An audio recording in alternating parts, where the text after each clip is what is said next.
नमस्कार।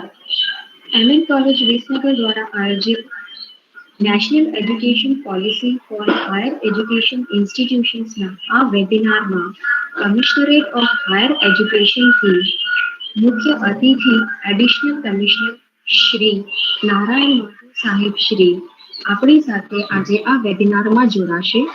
તે માટે એમએન કોલેજ વતી આપ શ્રીનું સ્વાગત કરતા આનંદની લાગણી અનુભવું છું.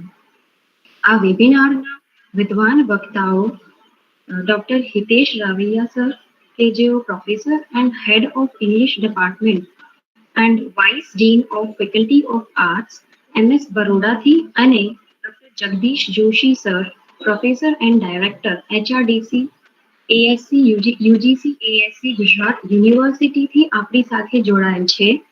એમએન કોલેજ વતી આપ શ્રીઓનું હાર્દિક સ્વાગત કરતા ગર્વની લાગણી અનુભવું છું. આપણી કોલેજના प्राचार्य Shri doctor R D. Mod sir અને આઈક્યુએસીના chairman Shri doctor Y M Patel sir નું પણ આ વેબિનારમાં સ્વાગત છે. આ ઉપરાંત આ વેબિનારમાં જોડાયેલ સર્વે અધ્યાપક શ્રીઓ તેમજ જિજ્ઞાસુ વિદ્યાર્થી બહેનો અને ભાઈઓનું પણ એમએન કોલેજ વતી હું આપ સર્વેનું સ્વાગત કરું છું.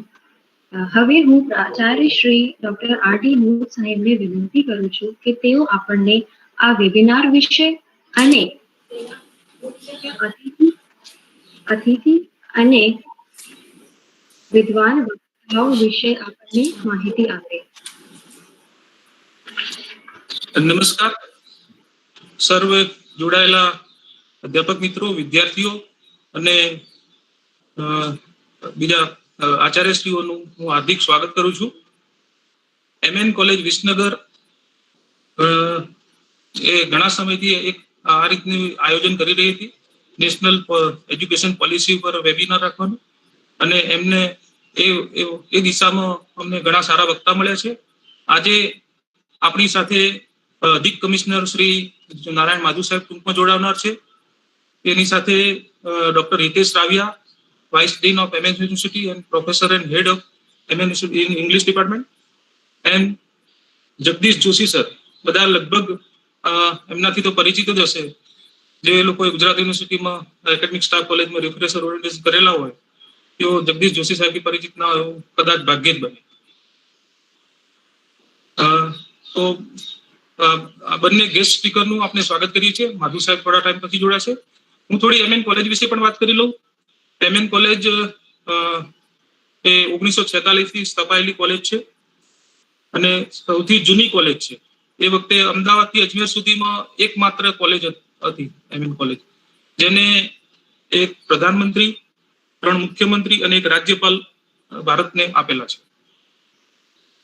નેક એક્રેડિટેશનમાં રાજ્યની સરકારી કોલેજોમાં અત્યારે હાઈએસ્ટ ગ્રેડ ધરાવતી કોલેજ છે, 2.97 CGPA સાથે.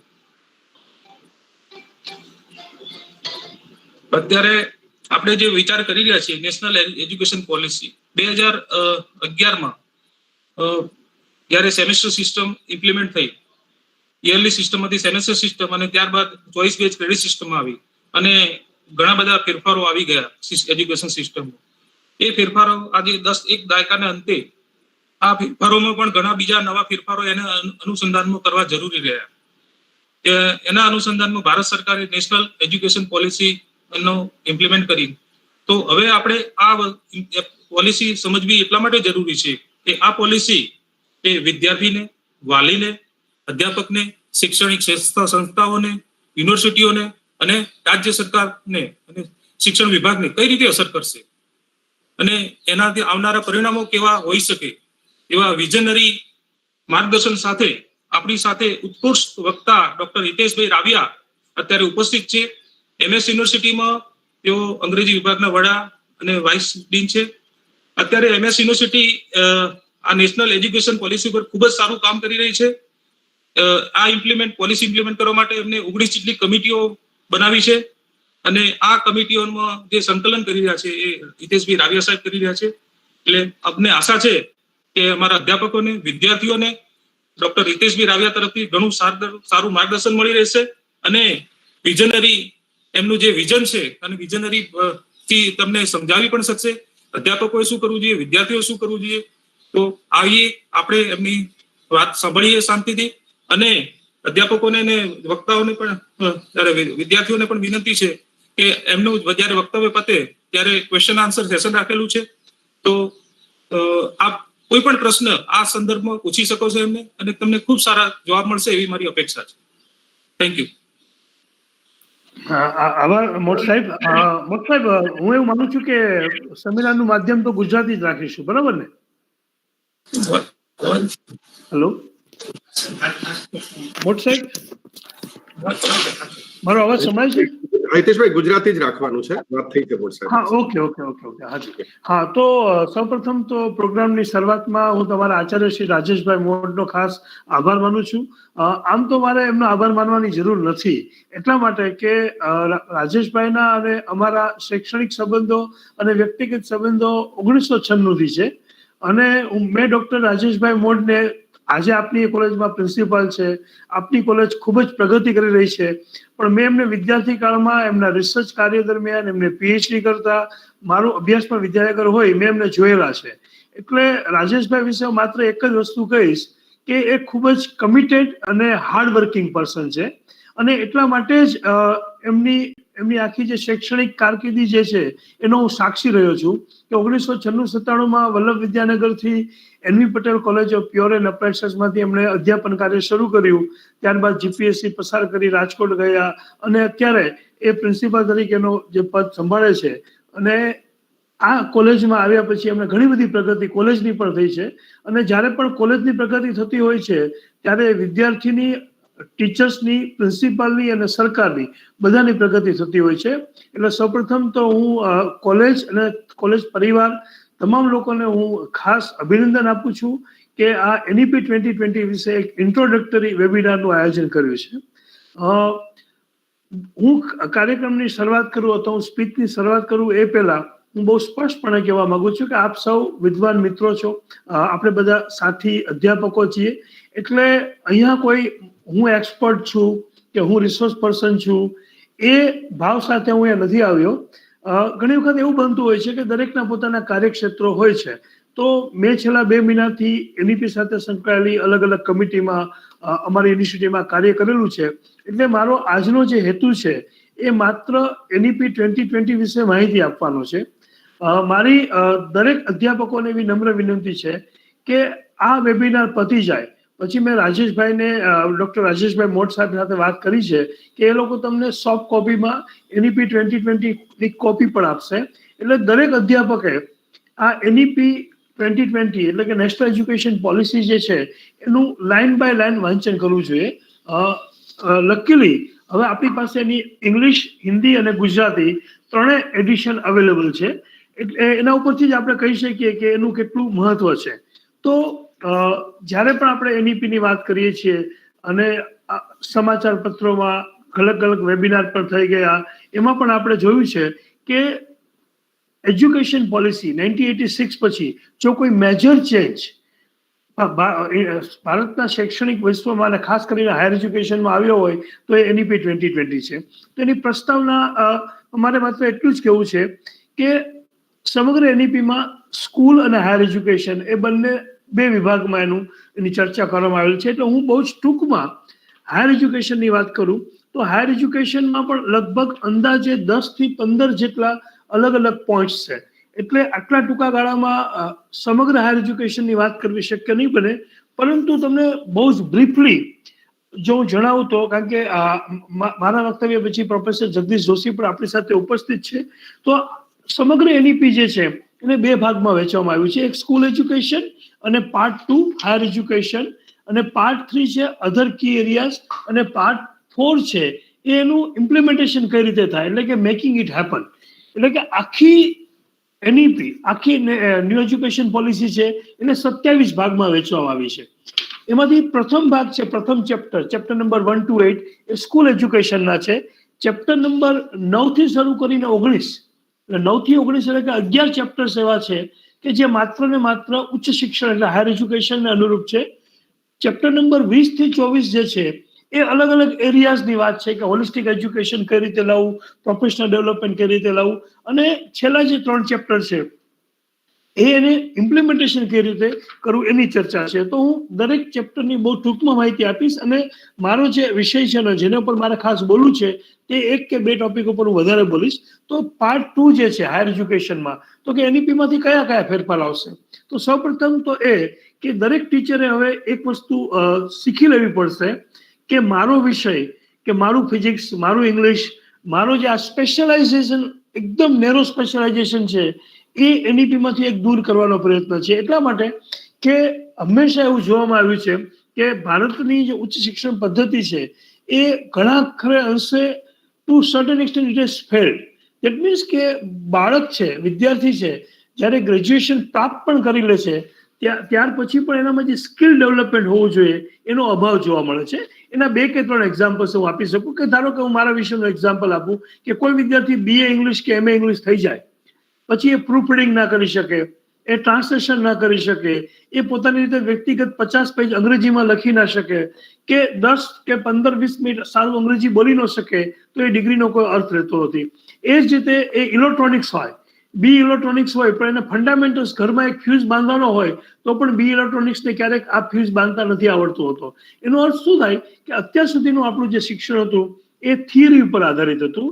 There were more theory, exam. હવે જે એજ્યુકેશન છે એને આપણે હોલિસ્ટિક એજ્યુકેશનમાં પરિવર્તન કરવાનું છે. એટલે કે બધી જે બ્રાન્ચીસ છે એ બધી મિક્સ થઈ જશે. એટલે એવું જરૂરી નથી કે સાયન્સનો વિદ્યાર્થી છે અને મ્યુઝિક શીખવા ન મળે. હોલિસ્ટિક એજ્યુકેશનમાં એક એવી પણ વાત છે કે આર્ટ્સ, સાયન્સ, કોમર્સ દરેકે દરેક વિદ્યાર્થી છે એને દરેકે દરેક ડિસિપ્લિનનો લાભ મળવો જોઈએ. તો વેરી બ્રીફલી ન્યૂ એજ્યુકેશનનો જે પાર્ટ 2 છે, જેને આપણે ઉચ્ચ શિક્ષણ કહીશું, હાયર એજ્યુકેશન, એના 9મા નંબરના પોઈન્ટ ઉપર, એટલે કે 9મા નંબરના પોઈન્ટ ઉપર આખી એક વિઝનની વાત છે કે વોટ ઇઝ અવર વિઝન. તો I think professor Jagdish Joshi મારી પછી જે આપણા સન્માનીય વક્તા છે એમના વિશે વધારે વાત કરશે. અને ત્યાર પછીનો ટોપિક છે ઇન્સ્ટિટ્યુશનલ રિસ્ટ્રક્ચરિંગ. તો અત્યારે જે પ્રકારની આપણી યુનિવર્સિટીની સિસ્ટમ છે કે state university, dim university, central university, તો આ બધી યુનિવર્સિટીઝના નોમેનક્લેચર છે એનું પણ કોન્સોલિડેશન થશે. અમુક યુનિવર્સિટી એવી પણ હશે કે જે માત્ર રિસર્ચ યુનિવર્સિટી હશે, અમુક મલ્ટીડિસિપ્લિનરી રિસર્ચ યુનિવર્સિટી હશે. એટલું જ નહીં, પણ ઘણી બધી કોલેજીસ છે એમને પણ ઓટોનોમી આપવામાં આવશે. એટલે અત્યારનું જે આપણું આખું સ્ટ્રક્ચર છે, જે ટ્રેડિશનલ સ્ટ્રક્ચર છે કે એક યુનિવર્સિટી હોય એની સાથે ઘણી બધી કોલેજ સંકળાયેલી હોય, તો એ સ્ટ્રક્ચરને પણ ધીરે ધીરે we have to break it. ત્યાર પછીનો સૌથી અગત્યનો મુદ્દો છે towards a more holistic and multidisciplinary education. I think this is the topic which I love and I work on it. That is towards a more holistic education and multidisciplinary. તો multidisciplinary એજ્યુકેશનની શા માટે જરૂરિયાત પડી? Actually ખરેખર જો જોવા જઈએ તો ભારતીય શિક્ષણ છે, પુરાતત્વનું શિક્ષણ, આપણું જે ભારતીય શિક્ષણ છે એ મલ્ટીડિસિપ્લિનરી એજ્યુકેશન જ હતું. તમે હજારો વર્ષ પહેલા જાઓ, તમે રામાયણ, મહાભારત, આપણા ગ્રંથો, એ બધામાં પણ જો ભારતીય પરંપરામાં જે શિક્ષણ આપવામાં આવતું હતું, તમે જુઓ એ શિક્ષણમાં વિદ્યાર્થીને ઘોડેસવારી પણ કરવાની આવતી, એમને ધનુર્વિદ્યા પણ શીખવાની આવતી, એમને શ્રમ પણ કરવાનો આવતો, એમને પોતાના વિષયમાં પણ પારંગતતા પ્રાપ્ત કરવાની હતી. એટલે કહેવાનો અર્થ શું છે કે એક જમાનામાં આપણી જે વિદ્યાપીઠ હતી અથવા આપણું જે આશ્રમ એજ્યુકેશન હતું તેમાં પણ એક કરતા વધારે સ્કિલ્સ વિદ્યાર્થીને શીખવવી એવો પ્રયાસ હતો. અત્યારની જે આપણી પરિસ્થિતિ છે કે કોઈ વિદ્યાર્થી છે એ BSc ફિઝિક્સ કે MSc ફિઝિક્સ કરે, પણ એને અન્ય જે સ્કિલ છે, for example we live in a globalization world. આપણે ઘણા લોકો એવું માનતા હોય છે કે અંગ્રેજી ભાષા એ પારકી ભાષા છે. ગ્લોબલાઇઝેશન વર્લ્ડમાં આપણે બે વસ્તુની જરૂરિયાત છે. એક તો good use of ICT. યુનેસ્કોએ 10 soft skills declare કરેલી છે. એમાંની 2 સોફ્ટ સ્કિલ્સ છે basic ICT and basic use of effective communication skills in English. એટલે કે કોઈ પણ વ્યક્તિએ, એ પછી અધ્યાપક હોય, એ પ્રોફેશનલ હોય, ડોક્ટર, કોઈ પણ ક્ષેત્રમાં હોય, તો એને 2 વસ્તુ ઉપર ખૂબ જ સારી પકડ હોવી જોઈએ. 2 વસ્તુમાં એને પારંગતતા પ્રાપ્ત કરવી પડે. એ છે effective communication skills in English અને બીજું છે basic ICT, information communication and technology. તો આ ન્યૂ એજ્યુકેશન પોલિસી જે છે આપણે, રાઈટ, એ જે છે આપણને IT સ્ટ્રક્ચર ઉપર અને at the same time soft skills ઉપર બહુ જ ભાર મૂકે છે. અને હોલિસ્ટિક એજ્યુકેશન એટલે કેવું કે સાયન્સનો વિદ્યાર્થી છે તો ફિઝિક્સનો વિદ્યાર્થી માત્ર ફિઝિક્સ ભણે એવું નહીં. ફિઝિક્સનો વિદ્યાર્થી છે ભાષા પણ ભણી શકશે, ફિઝિક્સનો વિદ્યાર્થી છે મ્યુઝિક પણ ભણી શકશે. એટલા માટે આપણી માટે એક અલગ પ્રકારની ચેલેન્જ આવવાની છે કે જો આપણે આ પોલિસીને ઇમ્પ્લિમેન્ટેશન કરવું હશે તો આપણે આપણા અભ્યાસક્રમો પણ એ રીતના બનાવવા પડશે કે જેમાં માત્ર આપણા જ વિષયનું કૌશલ્ય હોય એવું જરૂરી નથી. આ પોલિસીમાં એવું પણ સૂચવાયું છે કે દરેક પ્રોગ્રામ છે, બેચલર્સ પ્રોગ્રામ છે, માસ્ટર્સ પ્રોગ્રામ છે, એને 2 વિભાગમાં વહેંચી દેવાના રહેશે, એક મેજર અને એક માઇનર. તો આપણો જે મેજર સબ્જેક્ટ છે એટલે કે વિદ્યાર્થી બીએસસી ફિઝિક્સ કરતો હોય તો ફિઝિક્સ 60% જ ભણે, બાકીનું 40% છે એ સોફ્ટ સ્કિલ્સ છે, ઇંગ્લિશ છે, કમ્યુનિકેશન સ્કિલ્સ છે, એમ્પ્લોયબિલિટી સ્કિલ્સ છે, એવા અન્ય પ્રકારના અભ્યાસ, મ્યુઝિક છે, સ્વિમિંગ છે, કોઈ પણ પ્રકારનું. એટલે કહેવાનો અર્થ એ છે કે ડિસિપ્લિન્સ આર બ્રેકિંગ. અત્યારે આપણે જે સ્ટીરિયોટાઇપ કે ફેકલ્ટી, મારી ફેકલ્ટી, મારું ડિપાર્ટમેન્ટ, મારો વિષય, ઇવન ફિઝિક્સ હોય તો ઇન્સ્ટ્રુમેન્ટેશન એન્ટ્રી નો આપે, ઇલેક્ટ્રોનિક્સ નો આપે. એટલે આ બધા જે આપણા એકદમ નેરો જે બાયફર્ગેશન્સ છે બધા ડિગ્રીઓના અને ખાસ કરીને અભ્યાસક્રમોના, એને પણ આપણે બ્રેક કરવા પડશે. અને ધેર વિલ બી ક્લસ્ટર, એટલે કે એક જ કોલેજમાં એક જ ક્લસ્ટર હોય તો વિદ્યાર્થીને એવા પ્રકારનું એજ્યુકેશન આપવું કે જેમાં એને અન્ય ડિસિપ્લિનનો લાભ મળે. એના વિશે ઘણી બધી ચર્ચા થઈ શકે, પણ ટૂંકમાં કહું તો towards a more holistic and multi disciplinary education. 11 નંબરનો જે પોઈન્ટ છે એમાં એ વાત કરી છે કે કોઈ પણ વિદ્યાર્થી છે એને 60% જ, માત્ર 60% જ એનું ડોમેન નોલેજનું જ્ઞાન હોવું જોઈએ, બાકીના 40% છે એ અન્ય વિષયનો હોવું જોઈએ. એનો અર્થ શું થયો કે બીએસસી ફિઝિક્સ કરતો વિદ્યાર્થી છે એને મ્યુઝિક શીખવું હોય અથવા તો એને પેઇન્ટિંગ શીખવું હોય અથવા તો એને ઘોડેસવારી શીખવી હોય, કોઈ પણ સ્કિલ શીખવી હોય, બરાબર, ફિઝિકલ એજ્યુકેશનનું પણ એટલું મહત્વ છે. એને રમતગમત કરવી હોય તો પણ કરી શકશે. બીજી એક વાત એ છે કે આપણે ક્રેડિટ કરવા માટેના અલગ અલગ ઉપયોગ કરવા પડશે. એટલે કે ફોર એક્ઝામ્પલ તમારું જે MOOC કોર્સ છે તો એ આખા ગુજરાતની કોલેજ, કોઈ પણ કોલેજના કોઈ પણ વિદ્યાર્થી કોર્સ લઈ શકશે. એટલે કે આપણું જે ક્રેડિટ માળખું છે એમાં આપણે 10 કે 15% ઓનલાઈન ક્રેડિટની વ્યવસ્થા કરવી પડશે. એટલે એવું જરૂરી નથી કે તમારો વિદ્યાર્થી છે તમારી કોલેજમાં જ તમારા કોર્સમાંથી ક્રેડિટ લે. 10 થી 15% એ કોઈ પણ અન્ય જગ્યાએથી ક્રેડિટ મેળવી અને આપણી પાસે આવે તો આપણે એને એની ક્રેડિટ આપવી પડશે. એટલે એક આખું જે restructuring of credit, restructuring of degree, એના વિશે પણ આપણે વિચાર કરવો પડશે. અને સૌથી મહત્વની બાબત જે છે એ અલગ અલગ પ્રકારના ડિગ્રી કોર્સિસ થશે. એજ્યુકેશન પોલિસીના પેજ નંબર 37 ઉપર આની વાત કરી છે અને મારે તમારા આચાર્ય શ્રી રાજેશભાઈ સાથે પણ આ અંગે વાત થઈ હતી. એમની પણ એવી ઈચ્છા હતી કે આ અંગે આપણે થોડી વધારે ચર્ચા કરીએ. તો એ સંદર્ભમાં education policy, right, national education policy એવું સૂચવે છે કે આપણો જે બેચલર ડિગ્રીનો કોર્સ છે એ આપણે 3 વર્ષનો અથવા 4 વર્ષનો કરી શકીશું. બરાબર સમજો, એવું જરૂરી નથી કે દરેક એજ્યુકેશન, દરેક બેચલર ડિગ્રીનું એજ્યુકેશન છે એ 4 વર્ષનું જ હશે. આપણી પાસે 2 ઓપ્શન છે. એક, આપણે 3 વર્ષનો ગ્રેજ્યુએશન કોર્સ આપી શકશું અને બીજું આપણે આપવો હોય તો 4 વર્ષનો આપી શકશું. કહેવાનો અર્થ એ છે કે જો 4 વર્ષનો ગ્રેજ્યુએશન કોર્સ આપીશું તો એમાં જે ચોથું વર્ષ છે એ રિસર્ચ કોમ્પોનન્ટનું હશે. એટલે કે એમાં રિસર્ચને વધારે મહત્વ આપવામાં આવ્યું છે. એટલું જ નહીં, પણ 4 વર્ષ પછી એ વિદ્યાર્થીને PhDમાં પણ પ્રવેશ આપી શકાશે. એટલે કે દરેક યુનિવર્સિટીએ પોતપોતાની મેળે એનું ઇમ્પ્લિમેન્ટેશન કઈ રીતે કરવું એ અંગે અત્યારથી વિચારણા શરૂ કરી દેવી પડશે. એનો અર્થ એ થાય છે કે ધારો કે કોઈ એક યુનિવર્સિટી છે એમાં 3 વર્ષનો ટ્રેડિશનલ કોર્સ જે છે એ કદાચ કન્ટિન્યુ રહેશે. અમુક યુનિવર્સિટી છે એ પોતે 4 વર્ષનો બેચલર એજ્યુકેશન મૂકશે. એ જે 4 વર્ષનો બેચલર એજ્યુકેશન પ્રોગ્રામ હશે એમાં ચોથું વર્ષ છે એ માત્ર ને માત્ર રિસર્ચ ઉપર ફોકસ હોવું જોઈએ અને બાકીના જે શરૂઆતના 3 વર્ષો છે એમાં ડોમેન નોલેજ અને અન્ય નોલેજ. એટલે ફોર એક્ઝામ્પલ આપણે વિચારીએ કે તમારી કોલેજમાં 3 વર્ષનો BSc chemistry, BSc physics, BSc microbiology આવા પ્રકારના પ્રોગ્રામ આપતા હતા, પણ કદાચ એવું પણ વિચારવું પડે કે આપણે કોઈ એ કોર્સનું નામ જ નવું આપી શકીએ. એટલે આપણે જે અત્યારે એકદમ ટ્રેડિશનલ, ફોર એક્ઝામ્પલ હું મારી આર્ટ્સની વાત કરું તો ઘણી બધી યુનિવર્સિટી છે એ bachelor degree in liberal arts આપશે, bachelor degree in Indian languages આપશે. એટલે કે અત્યાર સુધી કેવું હતું કે English department, Hindi department, Gujarati department, Marathi department, આ દરેક ડિપાર્ટમેન્ટ પોતપોતાની રીતે ડિગ્રીઓ આપતા હતા. હવે આપણે clustering of department and clustering of faculties કરવું પડશે. એટલે એવું જરૂરી નથી કે સાયન્સ કોલેજ હોય એમાં મ્યુઝિકનો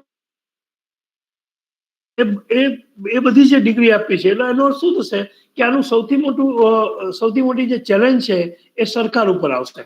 એટલા માટે કે જ્યારે આપણે હોલિસ્ટિક એજ્યુકેશનની વાત કરીએ છીએ તો જો આપણે હોલિસ્ટિક એજ્યુકેશન ખરેખર સાચા અર્થમાં જો આપવું હોય તો દરેકે દરેક કોલેજ જે છે તેમાં પૂરતા સ્ટાફની વ્યવસ્થા કરવી પડશે, અધ્યાપકોની વ્યવસ્થા કરવી પડશે.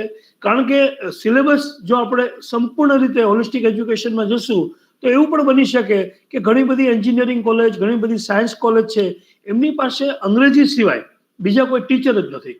ધારો કે ફોર એક્ઝામ્પલ, મને ખ્યાલ નથી પણ એવી ઘણી બધી સાયન્સ કોલેજીસ છે કે જેમાં સમગ્ર સ્ટાફ છે એ સાયન્સનો જ છે. તો બાકીના અન્ય વિષય કેવી રીતે ભણાવવા, કોણ ભણાવશે, કે બીજી કોઈ કોલેજ છે એમાંથી વિદ્યાર્થી ભણશે કે પછી માઇનર સબ્જેક્ટ છે એ ઓનલાઈન વિદ્યાર્થી ભણશે, મૂક દ્વારા ભણશે. આ ઘણી બધી વિગતે ચર્ચા કરવી પડે એવું છે. અને ઇમ્પ્લિમેન્ટેશન માટે 10 મિનિટમાં, 15 મિનિટમાં કે 20 મિનિટમાં એની ચર્ચા ન થઈ શકે. પરંતુ કહેવાનો મુખ્ય આશય એ છે કે અધ્યાપક વર્ગે પણ આની તૈયારી અત્યારથી કરી દેવી પડશે. ધારો કે તમારે આવતા વર્ષે અથવા એના પછીના વર્ષે નેશનલ એજ્યુકેશન પોલિસી 2020નું ઇમ્પ્લિમેન્ટેશન કરવું હોય તો સૌથી પહેલી બાબત એ છે કે દરેક અધ્યાપકે આ આખી પોલિસી લાઇન બાય લાઇન વિદ્યાર્થીની જેમ 2 વખત વાંચી જવી પડશે. અને એના જે દરેક મુદ્દાઓ છે એ મુદ્દાઓને પોતાના અભ્યાસક્રમમાં સંકલિત કરીને નવો અભ્યાસક્રમ બનાવવો પડશે. તો એવું પણ બની શકશે કે 4 વર્ષનો મલ્ટીડિસિપ્લિનરી એજ્યુકેશન પ્રોગ્રામ હશે અને જેમાંથી 4 વર્ષ પછી વિદ્યાર્થી સીધો જ પીએચડી કરશે. એટલે તમે કલ્પના કરી શકો કે 7 વર્ષની અંદર જો 12મા ધોરણમાં વિદ્યાર્થી હોય તો 4 વર્ષનો એ કોર્સ કરશે, એમાં અલગ અલગ એક્ઝિટ હશે. એટલે કે આપણે એવો અભ્યાસક્રમ બનાવવાનો છે કે કોઈ વિદ્યાર્થી 1 વર્ષ કાર્ય કરે તો એને સર્ટિફિકેટ કોર્સ મળે, 2 વર્ષ હોય તો એને ડિપ્લોમા મળે, 3 વર્ષ હોય તો એને બેઝિક ડિગ્રી મળે, 4 વર્ષ હોય તો એને research bachelor degree with research એવું મળે, અને 4 વર્ષ પછી બેચલર ડિગ્રી વિથ રિસર્ચ હોય તો એને પીએચડીમાં પણ એડમિશન આપી શકાશે. એટલે આમાં ઘણી બધી બાબતો સૂચવેલી છે. એટલે રાજ્ય કક્ષાએ શિક્ષણ વિભાગે, ઉચ્ચ શિક્ષણ કમિશનર, હાયર એજ્યુકેશને બધાએ સાથે બેસી અને એક પોલિસી ઘડવી પડશે. એટ ધ સેમ ટાઈમ દરેક યુનિવર્સિટી પોતાની મેળે પણ એનું ઇમ્પ્લિમેન્ટેશન કરશે. જ્યાં સુધી મારી જાણમાં છે ત્યાં સુધી Gujarat university, north Gujarat university, Maharaja Sayaji university Baroda, મોટાભાગની યુનિવર્સિટીઓ આવતા વર્ષે અમુક વિષયોમાં નહીં પણ અમુક ડિપાર્ટમેન્ટમાં અથવા અમુક ફેકલ્ટીમાં 4 વર્ષનો બેચલર એજ્યુકેશન પ્રોગ્રામ રજૂ કરવા જઈ રહી છે. એનાથી વર્કલોડના પણ પ્રશ્નો સર્જાશે. કદાચ એવું પણ બનશે કે આંતરિક અધ્યાપકોની બદલીના અથવા નવી એપોઇન્ટમેન્ટના પણ પ્રશ્નો સર્જાશે.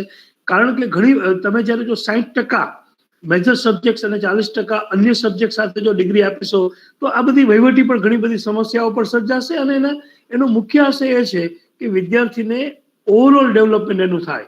અત્યારની જે આપણી શિક્ષણ પદ્ધતિ છે એમાં આપણે ખાલી વિદ્યાર્થીઓને માર્કશીટ આપીએ છીએ અને પરીક્ષા લઈ અને એને ડિગ્રી આપીએ છીએ. બીજી અગત્યની જે બાબત છે એ પરીક્ષા પદ્ધતિ આપણી જે છે એમાં ધરમૂળથી ફેરફાર આવવાનો છે.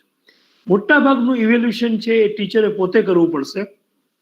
તમને જાણીને કદાચ આનંદ થશે કે NEP 2020ના સજેશન્સ મુજબ મહારાજા સયાજી યુનિવર્સિટી એ આ વર્ષથી એટલે કે શૈક્ષણિક વર્ષ 2021થી FYBAમાં first year BA, BCom, BSc ના તમામ વિદ્યાર્થીઓ માટે આંતરિક મૂલ્યાંકન ઇન્ટરનલ ઇવેલ્યુએશન 60 માર્કનું કર્યું છે અને એક્સટર્નલ 40 માર્કનું કરી દીધું છે.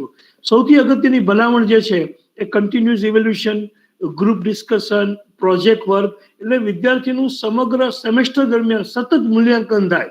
અત્યારે જે આપણી 2 પરીક્ષા છે કે એક ઇન્ટરનલ પરીક્ષા લીધી જેને આપણે મિડ સેમેસ્ટર એક્ઝામ કહીએ અને એક એક્સટર્નલ કે જે 70 માર્ક્સની હોય, તો આ જે માળખું છે 30-70 એમાં પણ ફેરફારો આવશે. એટલે કહેવાનો અર્થ એ છે કે કોઈ એક વર્કશોપમાં કે એક વેબિનારમાં NEP 2020ની બધી વાત ન થઈ શકે. એથી હું આપને વિનંતી કરું છું કે દરેક અધ્યાપક છે એનું ડોક્યુમેન્ટ જે આખું જે છે એ લાઇન બાય લાઇન વાંચે અને ત્યારબાદ ફરી વખત આપણે કોઈ એક પ્લેટફોર્મ ઉપર મારી સાથે અથવા અન્ય કોઈ સાથે આપણે મુલાકાત થાય, ફરી વખત ચર્ચા વિચારણા થાય, એ બહુ જરૂરી છે. હવે આપણી પાસે સમય ઓછો છે અને ત્યારબાદ પ્રોફેસર ડોક્ટર જગદીશ જોશી પણ આપણી સાથે છે. તો હું મારી વાત અહીંયા પૂરી કરું છું. બાકીના જે પોઈન્ટ્સ છે એ હું શ્યોર એવું માનું છું કે professor Jagdish Joshi will take care of it. મેં અત્યારે બે બાબતની ખાસ ચર્ચા કરી છે. એક તો restructuring of bachelor degree, master degree, PhD અને ખાસ કરીને હોલિસ્ટિક એજ્યુકેશન, કે સાયન્સ હોય, ટેકનોલોજી હોય, કોમર્સ હોય, દરેકમાં આપણે ઇન્ટરડિસિપ્લિનરી અને હોલિસ્ટિક એજ્યુકેશન લાવવું પડશે. તો આ સંદર્ભમાં મારે વધારે કશું કહેવાનું નથી. મને 20 મિનિટ બોલવા માટેની સૂચના આપવામાં આવેલી હતી. 15 મિનિટ થઈ ચૂકી છે અને હું એવી ઈચ્છા રાખું છું અને આશા રાખું છું કે છેલ્લી 5 થી 10 મિનિટ છે એ વધુમાં વધુ પ્રશ્નો પૂછાય, કારણ કે વેબિનારનો મુખ્ય હેતુ છે એ પ્રશ્નાવલી છે. હું અહીંયા આવી અને બોલી જાઉં, આપ સાંભળો એવું નહીં, પણ તમારા તરફથી વધુ વધુ પ્રશ્નો હોવા જોઈએ. હું પોતે જાણું છું કે આમાં ઘણા બધા પ્રશ્નો છે. પોલિસી એક બાબત છે, એનું ઇમ્પ્લિમેન્ટેશન અલગ બાબત છે. આમ છતાં પણ સમયની મર્યાદામાં રહી અને જેટલા તમારા પ્રશ્નોનો હું જવાબ આપી શકીશ એની માટે હું પ્રયત્ન કરીશ. આ સાથે હું મારું લેક્ચર અહીંયા પૂર્ણ કરું છું અને આપને વિનંતી કે આપને કોઈ પ્રશ્ન હોય તો આપ ચોક્કસ જણાવશો. ફરી એક વખત તમારા આચાર્ય doctor Rajeshbhai Modh, office of the commissioner of higher education અને અન્ય સ્ટાફ મિત્રોનો આભાર માનું છું. Thank you.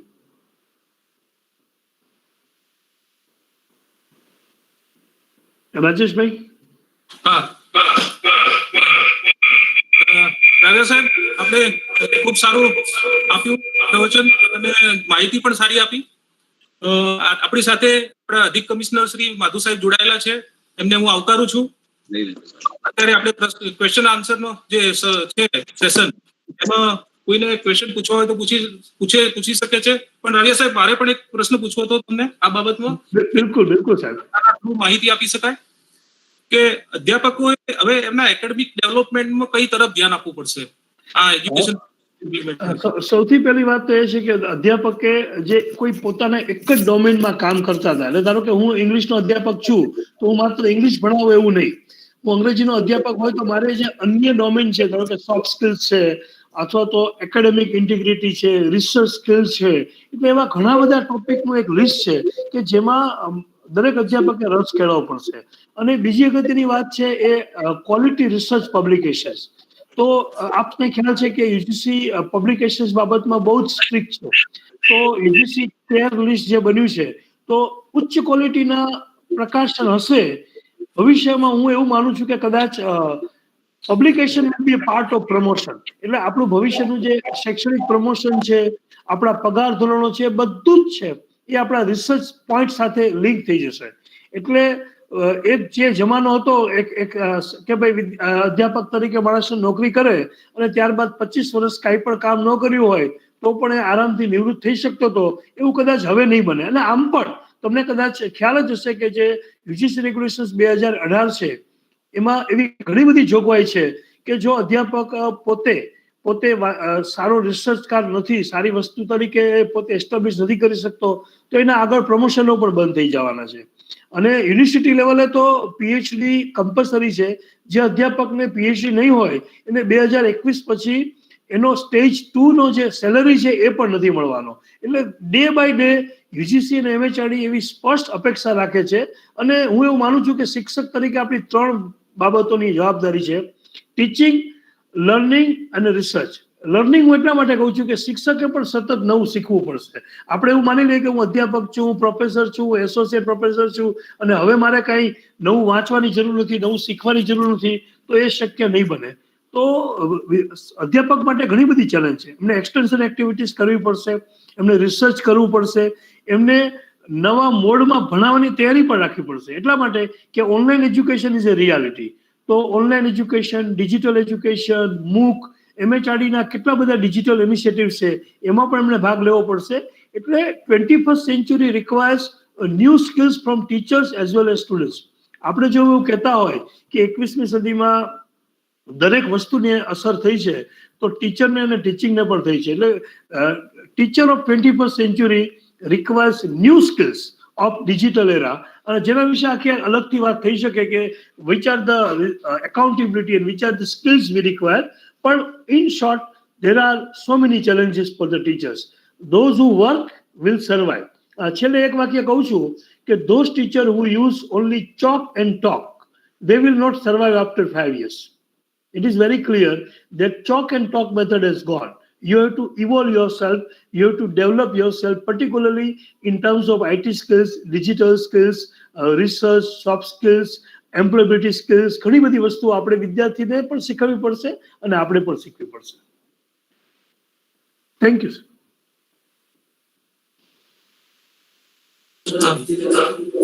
બીજા અન્ય કોઈને પ્રશ્ન હોય તો?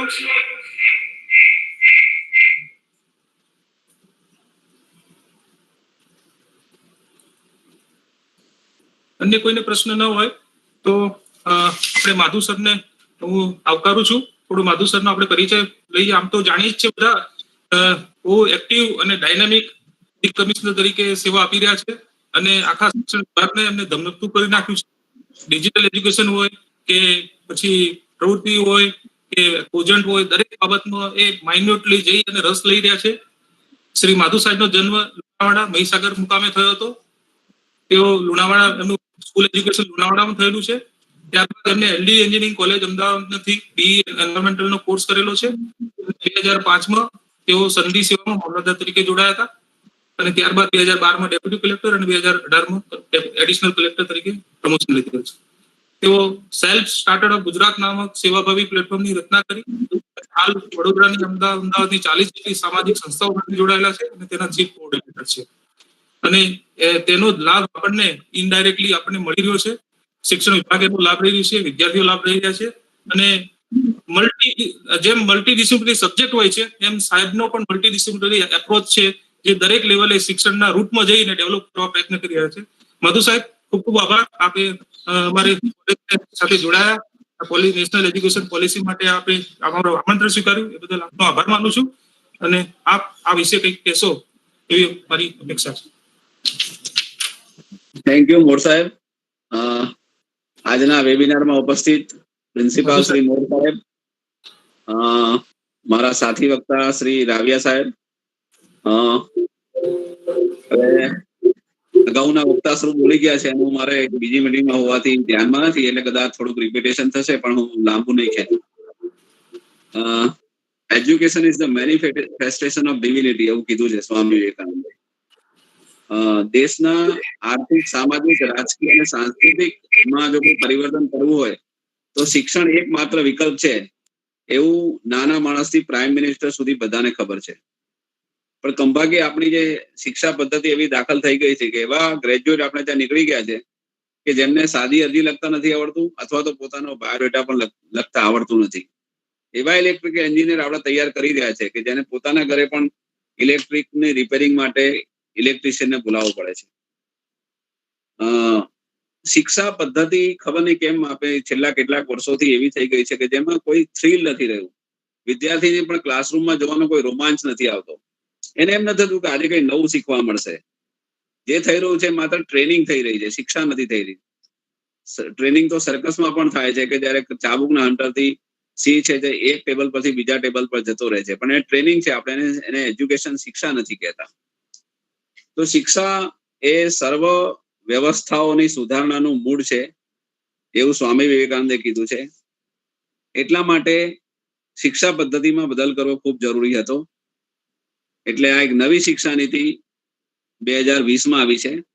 પહેલી શિક્ષા નીતિ આવી 1968માં, બીજી શિક્ષા નીતિ આવી 1986માં અને ત્રીજા શિક્ષા નીતિમાં થોડા સુધારા સાથે 1992માં આવ્યું. અને અત્યારે ચોથી શિક્ષા નીતિ નો ડ્રાફ્ટ આપણી સામે આવ્યો છે, જેના અધ્યક્ષ પૂર્વ ઇસરો ચેરમેન કસ્તુરી રંજન હતા. 2 લાખ જેટલા સજેશન મેળવી અને ટોટલ 27 મેજર હેડિંગ આ ડ્રાફ્ટ સાથે આપણી સામે આ પોલિસી રજૂ થઈ છે. એમાં 10 છે એ સ્કૂલ એજ્યુકેશનમાં ચેપ્ટર છે, 10 એ હાયર એજ્યુકેશનમાં છે અને 6 છે ટેકનોલોજી અને ઓનલાઈન એજ્યુકેશનમાં છે. પ્રાઇમરી એજ્યુકેશનમાં બહુ નહીં જવું, પણ ખાસ કહી દઉં છું કે સૌથી મોટો આ એજ્યુકેશન પોલિસીનો USP એ છે કે 10+2 ના બદલે 5+3+3+4, એટલે જે ત્રીજા વર્ષે બાળક અંદર પ્રવેશ કરશે અને ત્રીજાથી 6ઠ્ઠા ધોરણ સુધી એ પ્રી પ્રાઇમરી એજ્યુકેશન છે, એને પણ સરકારે ફોર્મલ એજ્યુકેશન ગણ્યું છે અને એના માટે સરકાર નવો સિલેબસ બનાવશે. ધોરણ 6ઠ્ઠાથી કોડિંગ શરૂ થશે, અને અહીંયા પણ સરકાર માતૃભાષામાં અને લોકલ લેંગ્વેજમાં શિક્ષણ મળે એના ઉપર ભાર મૂક્યો છે. અને એમાં કોઈ સ્ટ્રીમ નથી, જેમ મલ્ટી ડિસિપ્લિનરી એપ્રોચ છે. અને એક વિદેશી ભાષા પણ છેલ્લા 4 વર્ષોમાં ભણાવવામાં આવશે એવો આમાં ઉલ્લેખ છે. આજે હાયર એજ્યુકેશન વિશે જ આપણે વાત કરીશું. તો અંડર ગ્રેજ્યુએટ પ્રોગ્રામ જે 3 વર્ષનો હતો એ બદલે હવે 4 વર્ષનો થાય છે. એમાં મલ્ટિપલ એન્ટ્રી અને એક્ઝિટનો વિકલ્પ આપેલો છે કે વિદ્યાર્થી પોતાને જો અનુકૂળતા નહીં હોય તો 1 વર્ષ પછી, 2 વર્ષ પછી, 3 વર્ષ પછી અને આ જે 4 વર્ષ પણ એ પૂરા કરી શકે છે. પણ વિદ્યાર્થી 1 વર્ષ પૂરો કરે તો એને સર્ટિફિકેટ ડિગ્રી મળશે. જો 2 વર્ષ પૂરા કરે તો સર્ટિફિકેટ ઇન ડિપ્લોમા ડિગ્રી મળશે. જો 3 વર્ષ પૂરા કરશે તો ગ્રેજ્યુએટ ડિગ્રી મળશે અને 4 વર્ષ પૂરા કરશે તો રિસર્ચ ડિગ્રી એને એનાયત થશે. Post graduation will be 1 year. એટલે જે લોકો 3 વર્ષ ગ્રેજ્યુએટ સુધી ભણશે એને પોસ્ટ ગ્રેજ્યુએશન 2 વર્ષ કરવું પડશે અને 4 વર્ષનું જે ગ્રેજ્યુએટ રિસર્ચ ડિગ્રી મેળવી હશે એના માટે post graduation will be of the 1 year. જે એમફિલ હતું વિલ બી ડિસકન્ટિન્યુડ, એને ફેસ આઉટ કરવામાં આવશે અને પીએચડી ની ડિગ્રી માટે 4 વર્ષની બેચલર ડિગ્રી અથવા માસ્ટર ડિગ્રી હોય તો પ્રવેશ મળી શકશે. હવે એક જે સૌથી મહત્વની વાત છે કે આમાં એકેડેમિક બેંક ઓફ ક્રેડિટ એટલે ડિજિટલ બેંક ઊભી કરવામાં આવશે માર્ક્સની. તમને મલ્ટી ડિસિપ્લિનરી એટલે કે કોઈ પણ સબ્જેક્ટમાં ભણવાનું હશે એના તમારે એની ક્રેડિટ લેવાની અને ક્રેડિટ છે એ તમારી ડિજિટલ બેંકમાં જમા થશે. એટલે કોઈ પણ વ્યક્તિ તમે પણ જોઈ શકશો અને તમે જે સંસ્થામાં એડમિશન લેશો ત્યાં પણ એ તમારી આ ક્રેડિટ બેંક જોઈ શકશે અને એના આધારે તમને એડમિશન આપશે. પછી છે કે હાયર એજ્યુકેશન ઇન્સ્ટિટ્યૂટ છે એ will be evolve in multi disciplinary education.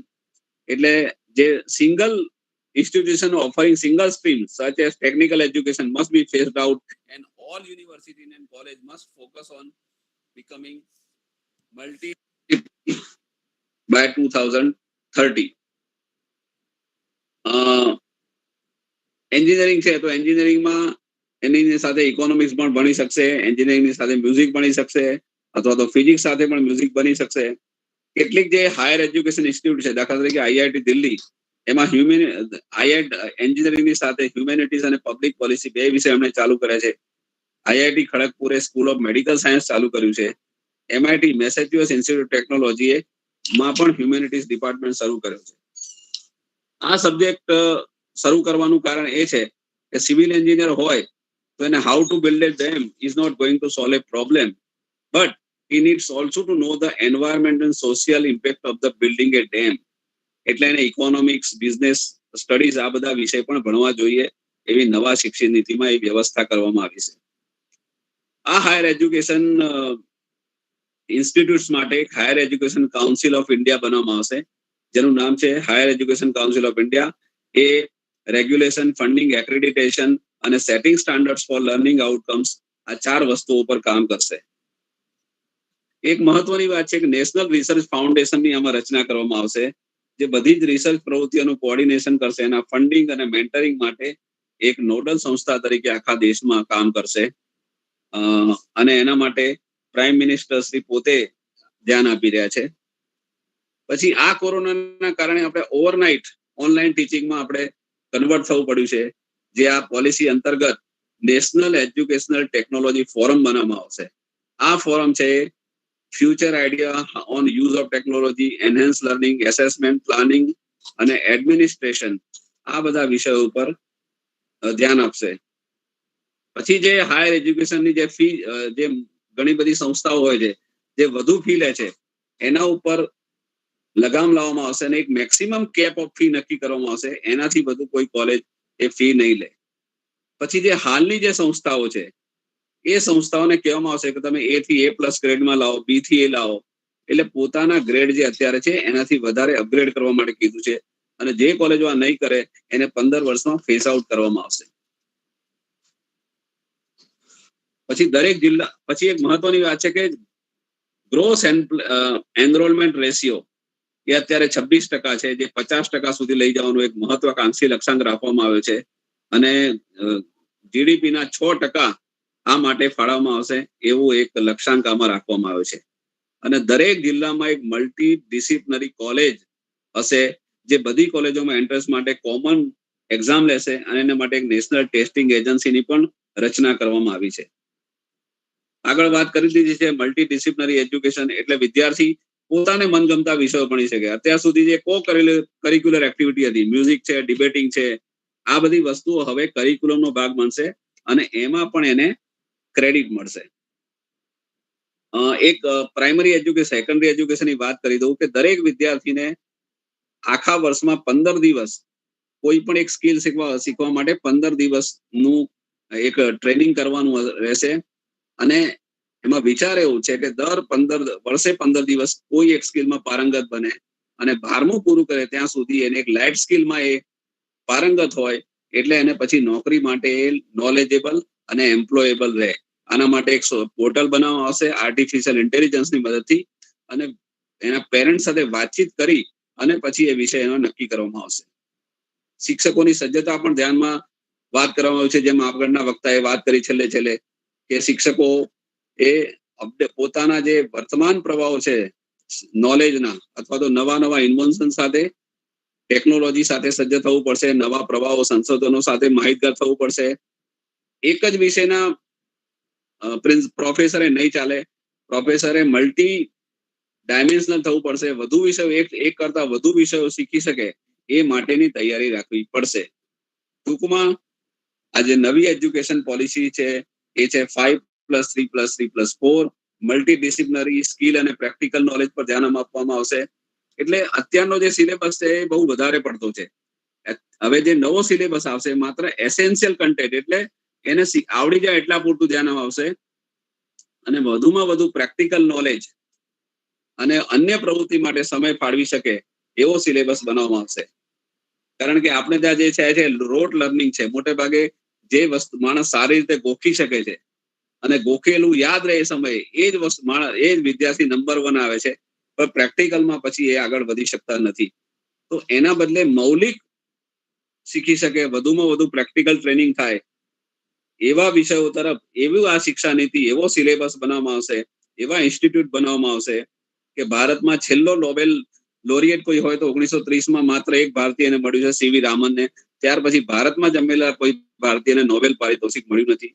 તો આશા છે કે આ શિક્ષા નીતિને કારણે વધારેમાં વધુ ટેકનોક્રેટ, વધુમાં વધુ દરેક ક્ષેત્રમાં મૌલિક સંશોધન કરનારા લોકો આવે અને ભારત ફરીથી નંબર 1 બને એવી આશા સાથે વિરમું છું. જય હિન્દ.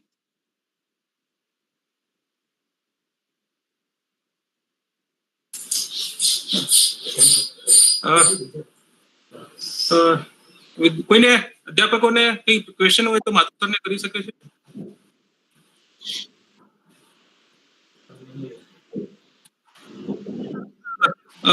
મારે એક પ્રશ્ન હતો અને તમારા માધ્યમથી જાણવા માંગુ છું કે જેમ વિદ્યાર્થીઓને અધ્યાપકોને તૈયારી કરવી પડશે નવી એજ્યુકેશન પોલિસી માટે, એ રીતે શિક્ષણ વિભાગને પણ એ સમય તૈયાર થવું પડશે.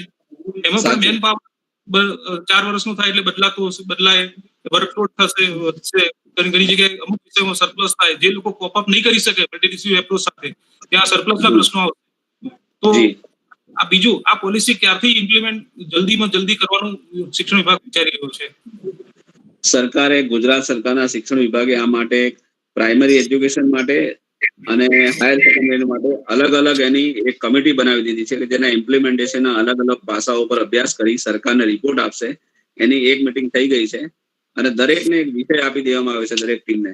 એ ટીમ આખા શિક્ષણ વિભાગમાં, આપની વાત બિલકુલ સાચી છે મોડ સાહેબ, કે દરેક આમાં સર્વગ્રાહી ફેરફારોની જરૂર છે, ઉપરથી નીચે સુધીમાં. તો કેવા ફેરફારો કરવા પડશે, સરકારે શું તૈયારી કરવી પડશે, કેટલું બજેટ જોશે, કેવી રીતે સંસ્થાઓ ઊભી કરવી પડશે, એના માટેનું સંપૂર્ણ એક રિપોર્ટ, સર્વગ્રાહી રિપોર્ટ સરકારને આપશે. અને ગુજરાત આ વિષયમાં ખૂબ જ અગ્રેસર છે અને ઝડપથી આ શિક્ષણ નીતિનો અમલ થાય એવા પ્રયાસોમાં અગ્રેસર છે.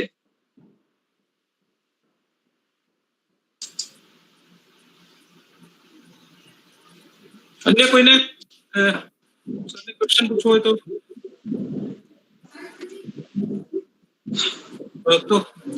માધુ સર, આપણે ખૂબ માહિતી આપી. રાવિયા સર, પછી આપને પણ માહિતી ઘણી જ્ઞાનસભર થઈ રહેશે, અમારા અધ્યાપકોને પણ ઉપયોગી થશે અને અધ્યાપકો એ દિશામાં આગળ વધશે અને એ માટે પોતાની માનસિક રીતે તૈયારી કેળવશે. સર આપે હાજર રહ્યા, આવ્યા અને તમને માર્ગદર્શન આપ્યું એ બદલ ખૂબ ખૂબ આભાર આપનો. Thank you. સાહેબ મારો એક પ્રશ્ન હતો. જોશી સાહેબને આમંત્રણ આપીએ છીએ કે તેઓ પોતાનું વક્તવ્ય આપે. જોશી સાહેબ પરિચય આપવાની મને નથી લાગતું કોઈ અધ્યાપક માટે જરૂર હોય. જોશી સાહેબને ઓળખતો જ હશે. એકેડેમિક સ્ટાફ કોલેજ ગુજરાત યુનિવર્સિટીમાં વર્ષોથી કામ કરે છે અને ઘણું સારું એમને એકેડેમિક ખેડાણ કરેલું છે. પોતે પીએચડી ગાઈડ છે, અંગ્રેજીના પ્રોફેસર પણ છે અને આપે એમને ઘણી વાર સાંભળેલા પણ હશે. એટલે thank you Rajeshbhai. Welcome sir. Yeah thank you. Shri Narayan Madhuji, doctor Rajesh Modh મારા મિત્ર અને પ્રિન્સિપાલ. એક્ઝેક્ટલી સામાન્ય રીતે યુનિવર્સિટીઝ વધારે એવું આગ્રહ કરીને નવી બાબતોમાં કામ કરવાનો પ્રયત્ન કરતી હોય છે, પરંતુ જ્યારે આપણી પાસે રાજેશ મોઢ સાહેબ જેવા એક્ટિવ પ્રિન્સિપાલ્સ હોય એવા ઘણા બધા પ્રિન્સિપાલ છે કે જે લોકો અત્યારે ખૂબ જ એક્ટિવ રહી અને કામ કરી રહ્યા છે કે નવું જે કંઈ આવી રહ્યું હોય એ પછી ઉચ્ચ શિક્ષણમાં આવતા ફેરફારો હોય, પરીક્ષામાં આવતા ફેરફારો હોય કે પછી એપિડેમિક પેન્ડેમિકના કારણે ઓનલાઈન એજ્યુકેશનમાં જવાની જરૂરિયાત હોય એને રિલેટેડ કોઈ ફેરફારો હોય, એવી બધી બાબતોને લઈને ઘણું બધું વિશાળ અને પરિણામલક્ષી કામ થઈ રહ્યું છે. રાજેશભાઈ જેમ હિતેશભાઈએ કહ્યું એમ બહુ વર્ષોથી એમની સાથે મારો પણ પરિચય છે અને મેં એમને ઇવોલ્વ થતા, ડેવલપ થતા જોયા છે. ઉચ્ચ શિક્ષણ કમિશનર કચેરીના વિવિધ વિભાગોમાં, વિવિધ પ્રકલ્પોમાં જે એવું લાગે કે આ એકદમ અઘરો ભાગ છે અથવા અઘરું કામ છે એવું પણ ટાસ્ક એમણે બહુ સરળતાથી અને સહજતાથી પૂરા કર્યા છે. ખૂબ અભિનંદન આપું છું રાજેશભાઈને અને એમની ટીમને કે આ એક ખૂબ જ જરૂરી વિષય પર અત્યારે આ એક ટોક, અત્યારે એક વાત, એક વેબિનારનું આપણે આયોજન કર્યું છે. મારી પહેલા હિતેશભાઈ અને માધુ સાહેબ બંને એ ઘણી બધી વિશદ વાત કરી. એમણે ટુ ધ પોઈન્ટ માહિતી આપને આપી કે નવી પોલિસીમાં શું છે. મારો પહેલો પ્રશ્ન અથવા હું પોલિસીને જ્યારે પહેલી વાર પોલિસી જોઈ અથવા પોલિસીનો ડ્રાફ્ટ જોયો કે પોલિસી વિશે વાંચ્યું ત્યારે મારા મનમાં જે પહેલો પ્રશ્ન હતો એ જ આપને કહું અને એના પછી આપણે આગળ જઈએ. હું આને જરાક એકદમ ઇનફોર્મલ રાખવાનો પ્રયત્ન કરીશ. મને ખાસ મોઢ સાહેબ એવું કહ્યું છે કે અધ્યાપકો સાથે આપ એવી વાત કરો કે આને ઇમ્પ્લિમેન્ટ કરવી હોય તો એમાં અધ્યાપકોનું શું પ્રદાન રહેશે, આપણે શું કરવાનું થશે અને આપણે એના માટે કેવી રીતે સજ્જ રહેવું જોઈએ, કેવી રીતે તૈયાર રહેવું જોઈએ. તો એની મારે થોડીક વાત કરવી છે તમારી સાથે. પહેલો મને પ્રશ્ન એવો થાય કે શું કામ પોલિસી, વાય, આવી પોલિસીની જરૂરિયાત શું છે? એટલે એક્ઝેક્ટલી આપણે શિક્ષણમાં ઘણું બધું કામ કરી રહ્યા છીએ, વાઇબ્રન્ટ કામ કરી રહ્યા છીએ, રિઝલ્ટ ઓરિએન્ટેડ કામ કરી રહ્યા છીએ, તો ત્યારે આવી પોલિસીની કોઈ જરૂર છે ખરી? તો સી પોલિસીઝની ત્યારે જરૂર પડતી હોય છે જ્યારે આપણે ધડમૂળથી ફેરફાર કરવા ઈચ્છીએ. આપણે નથી કહેતા કે પોલિસી ડિસિઝન, સે ફોર એક્ઝામ્પલ ઘણી વાર એવું હોય કે કોઈક માણસ કોઈ ઇન્ચાર્જ તરીકે કામ કરતું હોય અને ત્યારે એવું કહેવાય કે જ્યારે એક્ટિંગ કોઈ પ્રિન્સિપાલ હોય કે પછી એક્ટિંગ કોઈ વાઇસ ચાન્સેલર હોય કે એક્ટિંગ હોદ્દા પર ઘણા લોકો હોય ત્યારે દે don't take policy decisions. A policy decisions નથી લેતા. પોલિસી ડિસિઝન્સ ત્યારે લેવામાં આવે કે જ્યારે રેગ્યુલર લોકો અથવા તો એક મોટું મંડળ અથવા એવું એક કાર્યક્ષમ લોકો જે સત્તા જેમને સોંપવામાં આવેલી છે એવા લોકો કામ કરતા હોય. તો policy decisions are a decision which changes whole system. આખી સિસ્ટમને જ્યારે બદલવાની વાત હોય ત્યારે પોલિસી ડિસિઝનની વાત આવે. માનો કે સિલેબસ બદલવાની વાત છે તો એમાં પોલિસી ડિસિઝનની કોઈ જરૂર નથી અથવા પોલિસીમાં ચેન્જ કરવાની કોઈ જરૂર નથી. પરંતુ હા, જ્યારે પેટર્ન બદલવાની વાત હોય એટલે 3 વર્ષમાંથી 4 વર્ષ કરવા અથવા બીજી ઘણી બધી વાતો જે હિતેશભાઈ અને માધુ સાહેબે કરી, એ જે બદલાવ છે એ બદલાવ માટે પોલિસીની જરૂર હોય છે. આ પોલિસીમાં એવું એક વાક્ય છે જે હું કોટ કરવા માંગીશ. The education system in the country is all set for complete makeover. Policy પોતે એવું કહે છે કે introduction of the national policy NEP 2020 થી એક કમ્પ્લીટ મેકઓવરની એક્સપેક્ટેશન છે, એક કમ્પ્લીટ ચેન્જની એવી એક્સપેક્ટેશન છે. Policy is meant to provide an overreaching vision and comprehensive framework for the education system across the country. પ્રાથમિક શિક્ષણથી માંડી અને ઉચ્ચ શિક્ષણની ઉચ્ચતમ પદવી એટલે PhD સુધી ની જે વાતો છે એ બધામાં ક્યાંક ને ક્યાંક ધરમૂળથી ઘણા મોટા ફેરફારોની અપેક્ષા સાથે આ પોલિસી બનાવવામાં આવી છે. 34 વર્ષના ગેપ પછી આપણા કેબિનેટે આવી એ પોલિસી આપણી આગળ મૂકી છે. જે પોલિસી તમને બધાને ખબર છે 29 જુલાઈ 2020 થી પાસ કરવામાં આવી આપણી જે છેલ્લી ઓલ્ડ નેશનલ એજ્યુકેશન પોલિસી હતી એ 1986 હતી, એટલે આ 34 વર્ષનો સમયગાળો એના વચ્ચે ગયો છે. સૌથી મોટો ઉડીને આંખે વળગે એવો ફેરફાર આપણી જે સેન્ટ્રલ ગવર્મેન્ટની મિનિસ્ટ્રી છે એ મિનિસ્ટ્રીનું નામ હતું ministry of human resource development, જે બદલાઈ અને મિનિસ્ટ્રી ઓફ એજ્યુકેશન થયું. ઘણીવાર આપણને એવું થાય કે સાહેબ નામ બદલાણું બરાબર છે, એનાથી શું મોટો ફરક પડે? સી, એ નામ બદલવું એવું સૂચવે છે કે અત્યાર સુધી હ્યુમન રિસોર્સિસ પર ધ્યાન આપવાની વાત હતી ને હવે ફક્ત શિક્ષણ પર ધ્યાન આપવાની વાત છે. એટલે હવે આ મિનિસ્ટ્રી શિક્ષણ પર ધ્યાન આપવાની છે. આ તો મને લાગ્યું કે તમને મારે એકાદ બે વસ્તુ કહેવી જોઈએ, પરંતુ હવે અહીંયા અગત્યની વાત એવી આવે કે આ ક્યારથી ઇમ્પ્લિમેન્ટ થશે અને કેવી રીતે ઇમ્પ્લિમેન્ટ થશે. I respect the views of Madhu સાહેબ કે એમણે બહુ એવી તત્પરતા બતાવી છે કે ગુજરાત સરકાર આને બહુ ઝડપથી કાર્યાન્વિત કરવા જઈ રહી છે, અને વાત પણ એકદમ સાચી છે. ગુજરાત સરકારે આખા ભારતમાં આ પોલિસીને ઝડપથી ઇમ્પ્લિમેન્ટ કરવા માટેની લીડ લીધી છે. મારે એના માટે ચોક્કસ અભિનંદન આપવા જોઈએ સરકારને. સરકારે પ્રાઇમરી અને બાકીના એટલે હાયર એજ્યુકેશન માટેની કમિટી બનાવી દીધી છે. કમિટી એની મિટિંગો શરૂ કરી દીધી છે, ઓફલાઈન ઓનલાઈન મિટિંગો થઈ રહી છે. એમણે જુદા જુદા સ્ટેક હોલ્ડર સાથે પણ મિટિંગો શરૂ કરી દીધી છે. કદાચ તમને બધાને ક્યાંક ને ક્યાંક એવા ઈમેલ મળ્યા હશે કે જેમાં એવું કહેવામાં આવ્યું છે કે તમને કોઈ સૂચન હોય, તમારા મનમાં એવું કોઈ સૂચન હોય કે આપણે આ જે પોલિસીને ઇમ્પ્લિમેન્ટ કરવા જઈ રહ્યા છીએ ગુજરાતમાં, ત્યારે એમાં આવું કંઈક કરવું જોઈએ, ભલે પોલિસીમાં આવું છે પણ આ રીતે ઇમ્પ્લિમેન્ટ કરીએ તો વધારે સારું થાય. મને લાગે છે કે એ તમને ઈમેલ વગેરે મળ્યા હશે અને તમે એવા ઈમેલના રિસ્પોન્સ કરીને ત્યાં ઈમેલ મોકલી શકો. અને ન મળ્યા હોય તો આઈ સજેસ્ટ કે રાજેશભાઈ, જો આપની કોલેજમાં આ જે આપણી આ ચર્ચા થઈ રહી છે એના અંતે આપના અધ્યાપક મિત્રો કે આપની સાથે જે લોકો જોડાયા છે એ લોકો આવા કોઈ ફેરફારો કે કંઈ સૂચવે તો આપ અમારા કુલપતિ શ્રી એના સભ્ય છે એમને મોકલી આપી શકો, અથવા મને મોકલી આપશો તો પણ હું એમના સુધી પહોંચાડીશ. મૂળ એક પ્રયત્ન આપણે એવો કરીશું કે આપણે જે ઈચ્છીએ છીએ એવા કેટલાક ફેરફારો આવે. મિત્રો, સૌથી પહેલું કામ આપણે કરવાની જરૂર છે એ આ જ્યારે પરિવર્તન થઈ રહ્યું છે ત્યારે એનો મહત્તમ ઉપયોગ આપણે કરવાનો છે. સી, જ્યારે કોઈ પણ પરિવર્તન આવે ત્યારે બે જાતની વાતો હોય. there is a group who is not ready to change. એક એવું ગ્રુપ હોય કે જેને ચેન્જ થવું નથી, જે ચેન્જ થવા તૈયાર નથી, જેને ચેન્જ સ્વીકાર્ય નથી. એટલે એ ગ્રુપ અથવા એવી જેની મેન્ટાલિટી છે, એવી જેની માનસિકતા છે, એ શું વિચારશે? એવા અધ્યાપકો હોય કે વિદ્યાર્થીઓ હોય કે પછી એડમિનિસ્ટ્રેટર હોય કે anybody who is concern or connected with education, એ એવું વિચારશે કે ભાઈ આવું તો થાય નહીં, કે આ રાતભરમાં થોડું થઈ જવાનું છે, કાલે થોડું થઈ જવાનું છે, આવો ફેરફાર કરવો હોય તો આમ કરવું પડે, તેમ કરવું પડે, તો વાતો થાય. ઘણી બધી આવી પોલિસીઓ આવીને ગઈ, આનાથી કંઈ ફરક પડતો નથી. These are common words of the people who believe that there should not be a change. પણ હવે એક બહુ મોટો વર્ગ છે કે જે ચોક્કસ માને છે કે change is the only constant. એક આ જે ફેરફાર છે એ જ કોન્સ્ટન્ટ હોય છે, અને they are ready to gate change. Change થવા માટે તૈયાર છે, ચેન્જ થવા માટે પણ અને ચેન્જના કેટાલિસ્ટ એજન્ટ બનવા માટે પણ. આપણે બધાએ ભેગા થઈને એવો પ્રયત્ન કરવાનો છે કે આપણે ચેન્જના કેટાલિસ્ટ એજન્ટ બનીએ, આપણે આ ચેન્જને એક્સપેડાઇટ કરીએ, આપણે આ ફેરફાર થવાનો છે એનો મહત્તમ ઉપયોગ આપણી શૈક્ષણિક સંસ્થાઓ એના મહત્તમ પ્રોડક્ટિવ બનવા તરફ જાય, એની ગતિ વધારે સારી થાય એના માટે, આપણી પોતાનું પ્રોડક્શન, આપણું પોતાનું પ્રોફેશનલ ડેવલપમેન્ટ, આપણું પોતાનું પ્રોફેશનલ કોન્ટ્રીબ્યુશન અને આપણા વિદ્યાર્થીઓનો મેક્સિમમ વિકાસ થાય એ રીતે એનો ઉપયોગ કેવી રીતે કરાય એ વિશે આપણે કંઈક વિચારીએ. કોઈ આ નિક દેસાઈ ને ભૂલથી પ્રેઝન્ટ શરૂ થઈ ગઈ છે એમની સ્ક્રીન. મને લાગે છે કે આપની સ્ક્રીન આપણે બંધ કરવી જોઈએ. હા, એટલે એવો આપણે પ્રયત્ન કરવો જોઈએ કે how can we B the part of it. આપણે એનો ભાગ કેવી રીતે બનીએ. 1968માં પોલિસી આવી, 1986માં પોલિસી આવી અને 2020માં પોલિસી આવી. ઘણા બધા ફેરફારો આવ્યા છે, પરંતુ એ ફેરફારોની જે સ્પીડ હતી એ અને આજે જે સ્પીડ હોઈ શકે એ એમાં ઘણો ફેરફાર છે.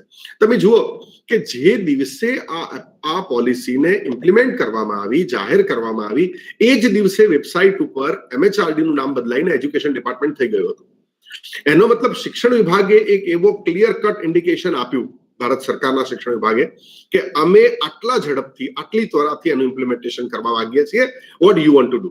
તમારે શું કરવું છે, અથવા તમે કેટલી ઝડપથી અમારી સાથે કદમ ને કદમ મિલાવીને, તાલ મિલાવીને તમે કેટલા ઝડપથી આનું કામ કરવા માંગો છો.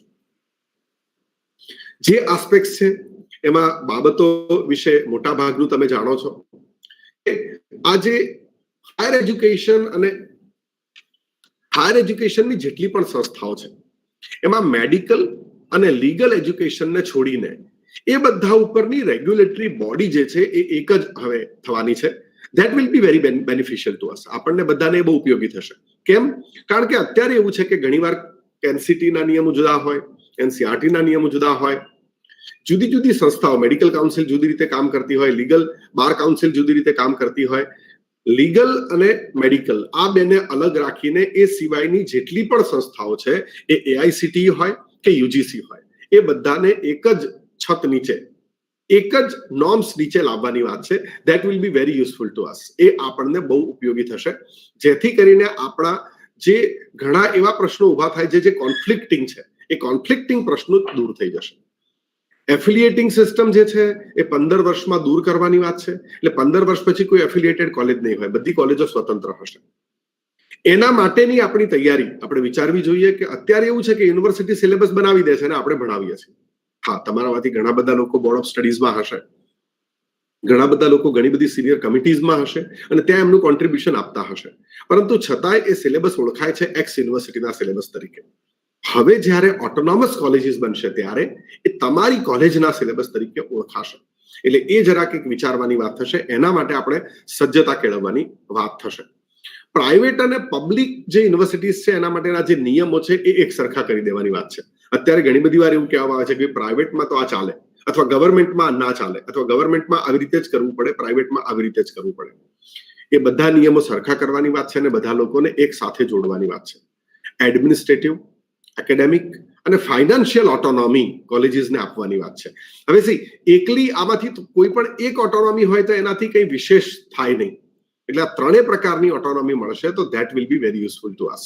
એ આપણને બહુ ઉપયોગી થશે. મધર ટંગ અને રિજનલ લેંગ્વેજનો જે ભાર મૂકવામાં આવ્યો છે એ આપણે હાયર એજ્યુકેશનમાં પણ એના વિશે વિચારી શકીએ. 360 ડિગ્રીનું પ્રોગ્રેસ કાર્ડ એવું આપણે હાયર એજ્યુકેશનમાં પણ બનાવી શકીએ. આપણે અત્યારે જ આવતા વર્ષથી જ ધારો કે આપણે કોઈ એવું પ્રોગ્રેસ પોર્ટફોલિયો બનાવવો હોય વિદ્યાર્થીઓનો, ડિજિટલ પોર્ટફોલિયો, તો આપણને કોણ ના પાડે? આપણે એવી તૈયારી કરી શકીએ અને એવી રીતે શરૂઆત કરી શકીએ. That I guess is suggested અને એ આપણે વિચારવું જોઈએ ચોક્કસ. એક બહુ મહત્વની વાત કામ આવે એવી બનવાની છે કે ટ્રાન્સફર ઓફ ક્રેડિટ્સ. અત્યારે એક પ્રશ્ન બહુ મોટો છે કે ધારો કે એક્સ યુનિવર્સિટીમાં કે એક્સ કોલેજમાં ઓટોનોમસમાં કોઈ વિદ્યાર્થી ભણતો હોય અને એને બીજી સંસ્થામાં પ્રવેશ મેળવવો હોય તો ઘણા બધા પ્રશ્નો થાય છે.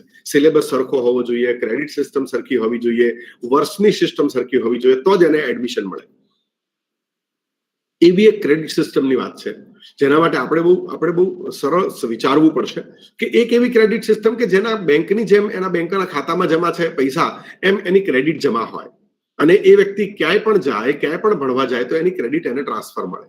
અત્યારે આવું ડેવલપ કન્ટ્રીમાં થઈ રહ્યું છે. તમે ધારો કે અહીંયા આગળ 2 વર્ષ ભણ્યા, તમારો વિદ્યાર્થી 2 વર્ષ ભણ્યો, પોસ્ટ ગ્રેજ્યુએટ કર્યું કે પછી ગ્રેજ્યુએશન કર્યું,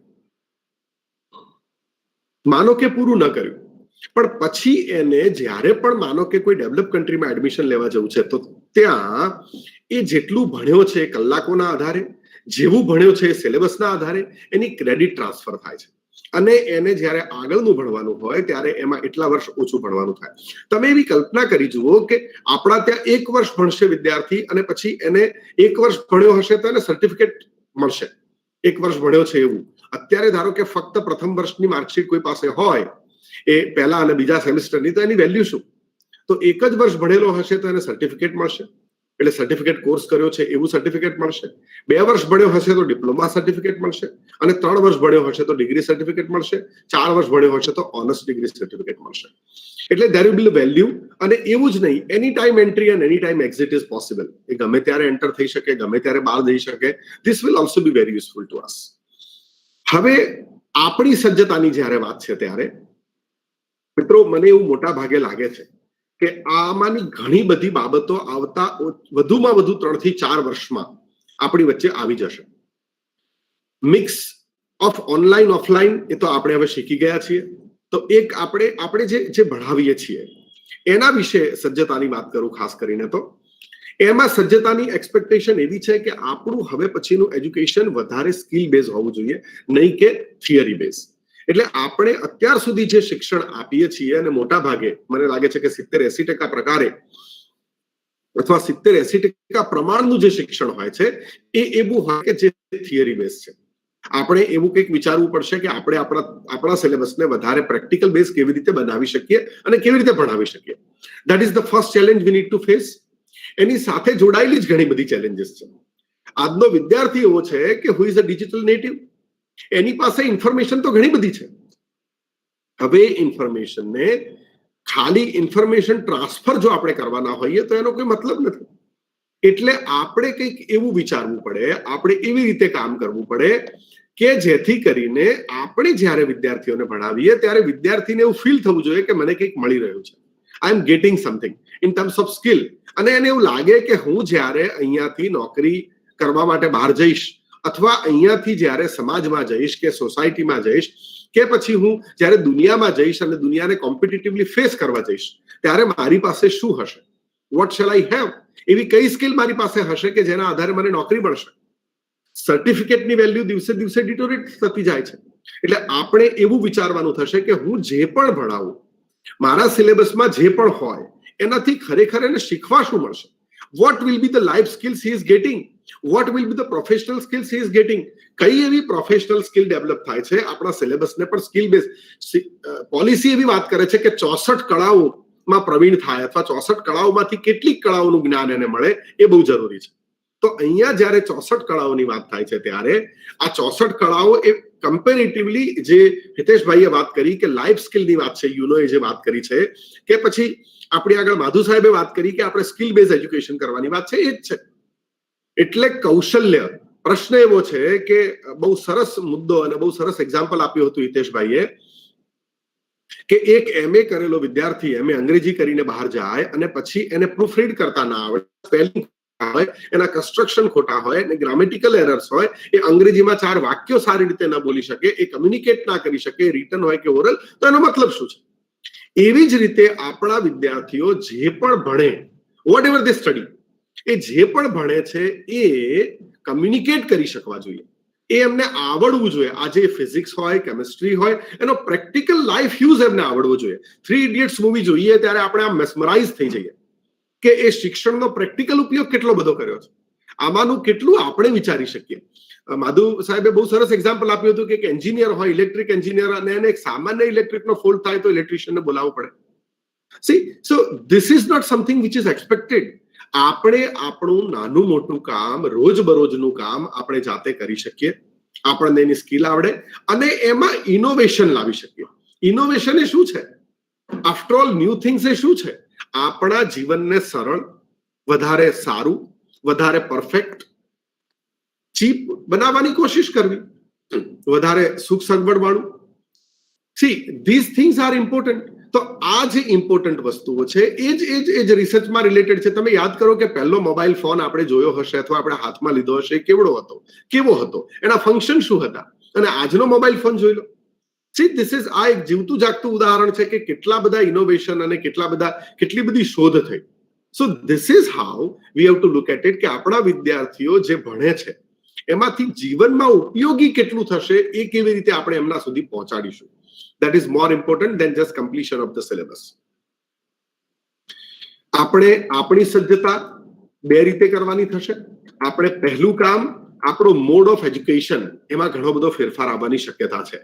તો આપણે એ નવા મોડ સાથે તાલ મિલાવીને આપણે એજ્યુકેશન આપી શકીએ. પછી આઈસીટી સ્કિલનું બ્લેન્ડિંગ હોય કે પછી આપણે ઓનલાઈન અને ઓફલાઈનનું બ્લેન્ડેડ લર્નિંગ કરવાનું હોય. ઓલ્ટરનેટિવ સિસ્ટમ્સ ઓફ એજ્યુકેશન આપણે સમજવી જોઈએ. હું માનો કે ક્લાસમાં જઉં છું તો હું તો ચોક અને ડસ્ટર લઈને જઉં અને હું તો એક પુસ્તક લઈને જઉં ને ક્લાસમાં બોર્ડ પર આમ લખીશ તો જ મારો વિદ્યાર્થી સમજે. આ એટીટ્યુડને આપણે ચેન્જ કરવો પડે. સાથે સાથે એ વિદ્યાર્થી જ્યારે સમાજમાં જશે ત્યારે એને શેની જરૂર પડશે, એ વિદ્યાર્થી એની આજીવિકા શેનાથી ચલાવી શકશે. એ એક્સ વસ્તુમાં પ્રવીણ છે 64 માંથી, તો એ વસ્તુ એને આવડે છે તો એ વસ્તુમાં વધારે સારો પરફોર્મ કેવી રીતે કરી શકે, આ દિશામાં આપણે કામ કરવું જોઈશે. That is very much needed. અને આ કામ કરવાની, આવી બાબત પર ધ્યાન આપવાની આપણા માટે ખૂબ જ જરૂરિયાત છે.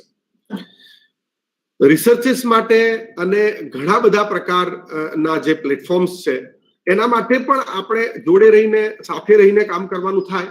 પણ મારી દ્રષ્ટિએ આપણી જે તૈયારી છે, એક તો આપણે સ્કિલ બેઝ સિલેબસીસ વિચારવા જોઈએ. મારા સિલેબસમાં જેટલા પણ પોઈન્ટ છે, જેટલા પણ મુદ્દા છે હું ભણાવું છું, એમાંથી આઉટડેટેડ કેટલું છે આનું એક લિસ્ટ બનાવવું જોઈએ.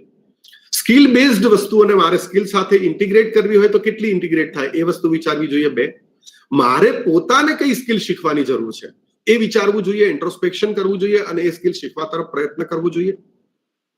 આપણા પોતાના સેલ્ફ ડેવલપમેન્ટ માટે પ્રયત્ન કરવો જોઈએ. રિસર્ચ ઇનપુટ આઉટપુટ કેટલું આપી શકાય એના માટેની દિશા જોવાની કોશિશ કરવી જોઈએ. વિદ્યાર્થી there will be a time જ્યારે એવું બની જશે કદાચ કે આપણે એક જ સબ્જેક્ટ 4 જણ ભણાવતા હોઈશું અને વિદ્યાર્થી પાસે એવી ચોઈસ હશે કે એ કોની પાસે ભણે. આપણે જે લેક્ચર લઈએ છીએ એ જ લેક્ચર પર બીજા 3 જણ લેક્ચર લેતા હોય, બીજા 4 જણ ભણાવતા હોય, તો એ વિદ્યાર્થી મારી પાસે ભણવા આવે એના માટે એને કારણ આપવું પડશે. આપણું ભણાવવાનું એવું રસાળ, એવું પ્રેક્ટિકલ માઇન્ડેડ, એવું સ્કિલ બેઝ હોવું જોઈએ કે જેનાથી કરીને વિદ્યાર્થીને એમ લાગે કે નહીં, આ ટીચર જોડે કે આ શિક્ષક જોડે હું ભણીશ અથવા આ શિક્ષક જોડે જ્યારે હું વાર્તાલાપ કરીશ ત્યારે મને કંઈક એવું મળશે. વી have two think of apprentice. આપણા વિષયને લગતી એપ્રેન્ટિસશીપની જોબ ક્યાં ક્યાં થઈ શકે. આપણે જેને એપ્રેન્ટિસ કહીએ છીએ એટલે કે જ્યાં એ શીખવા જઈ શકે, ઇન્ટર્ન જેને કહીએ છીએ, ઇન્ટર્નશીપ કહીએ કે એપ્રેન્ટિસશીપ કહીએ. ઇન્ટર્નશીપ શોધવી પડશે. હું જે પણ વિષયમાં ભણાવું છું તો મારે એમાં ઇન્ટર્નશીપ આપવી હોય તો ક્યાં આપી શકાય? એવી 10 જગ્યાઓ મારે જોવી પડે, એવી કંપની, એવી આજુબાજુ રહેલી જગ્યાઓ, અને એમની સાથે મારે જોડાણ કરીને મારા વિદ્યાર્થીઓને ભણતી વખતે જ ત્યાં ઇન્ટર્નશીપ કરાવીને ભણતાની સાથે સાથે while learning doing એ જ્યારે શીખે છે ત્યારે કામ કરે અને એ કામ કરે એ વિચારવું પડશે. મેન્ટોરશીપ એક નવી વસ્તુ છે જે આપણે બધાએ વિચારવી પડશે. there should be a mentorship. આપણે કેટલાક વિદ્યાર્થીઓનું ગ્રુપ બનાવીએ અને એના મેન્ટોર હોઈએ, જેથી કરીને આપણને ખબર પડે કે એમના પ્રશ્નો શું છે અને એમના પ્રશ્નોને આપણે કેવી રીતે સોલ્વ કરી શકીએ અને એમને વધારે વોકેશનલ કેવી રીતે બનાવી શકીએ, વોકેશન બેઝડ કેવી રીતે બનાવી શકીએ. તો આવા પ્રકારની મને લાગે છે કે જરૂરિયાત અને તૈયારી આપણે કરવાની રહેશે. બાકી વી need two think of a mindset. મેં હમણાં તમને કહ્યું કે તમને જે લાગતું હોય કે અહીંયા આ પોલિસીમાં જ્યારે આપણે ઇમ્પ્લિમેન્ટેશન કરવા જઈ રહ્યા છીએ ત્યારે કઈ બાબતો ખાસ મહત્વની છે અથવા કઈ બાબતોને જુદી રીતે લેવી જોઈએ, એવું તમારા મનમાં આવે તો ચોક્કસ આપ આપના પ્રિન્સિપાલ શ્રીને લખીને આપજો. એ મારા સુધી પહોંચાડશે અથવા હું પહોંચાડીશ અથવા આપ સીધું પણ પહોંચાડી શકો. હિમાંશુભાઈ પંડ્યા અમારા વાઇસ ચાન્સેલર છે, he is a member of this committee, અથવા સરકારને પણ મોકલી શકો અથવા મને મોકલશો તો હું પણ ચોક્કસ પહોંચાડીશ. સાથે રહી માઇન્ડસેટ આપણો એવો રાખવો પડશે કે આપણે આ ચેન્જ માટે તૈયાર છીએ અને ચેન્જનો આપણને મોકો મળ્યો છે. વિચાર કરો કે જ્યારે 30-35 વર્ષના સમય પછી આવી પોલિસી આવતી હોય તો આ 30-35 વર્ષના સમયગાળામાં જે અધ્યાપકો જોડાયા અને નિવૃત્ત થઈ ગયા એમને એવો ચાન્સ નથી મળ્યો કે એક બદલાવ લાવી શકે. અને આપણે આજે બદલાવ લાવી રહ્યા છીએ એના પછી બીજા 30-35 વર્ષ પછી કદાચ આવો બદલાવ આવશે. તો વી ગોટ ચાન્સ. આપણને એક તક મળી છે, આપણને એક ઓપોર્ચ્યુનિટી મળી છે કે આપણે કંઈક પ્રદાન કરી શકીએ. શિક્ષણને કઈ દિશામાં લઈ જવું. ઘણીવાર આપણે ચર્ચા કરીએ છીએ, સ્ટાફ રૂમમાં ચર્ચા કરીએ છીએ, ક્લાસરૂમમાં ચર્ચા કરીએ છીએ, મિત્રો સાથે ચર્ચા કરીએ છીએ, ફેમિલી સાથે ચર્ચા કરીએ છીએ, ઘણા બધા પ્લેટફોર્મ પર ચર્ચા કરીએ છીએ કે શિક્ષણમાં આ બરાબર નથી, તે બરાબર નથી, આને બદલવું જોઈએ, તેને બદલવું જોઈએ, આ પ્રમાણે હોવું જોઈએ, આ તે પ્રમાણે હોવું જોઈએ. તો આ એક મોકો છે આપણા બધા માટે. આપણને ભારત સરકારે અને ગુજરાત સરકારે એક તક આપી છે કે બોલો તમારે શું બદલવું છે, બોલો તમારે કેવી રીતે કરવું છે. તો એનું એક લિસ્ટ, એની એક પોસિબિલિટી શેર કરવી જોઈએ અને એ દિશામાં આપણે બધાએ સહિયારો પ્રયત્ન કરવો જોઈએ.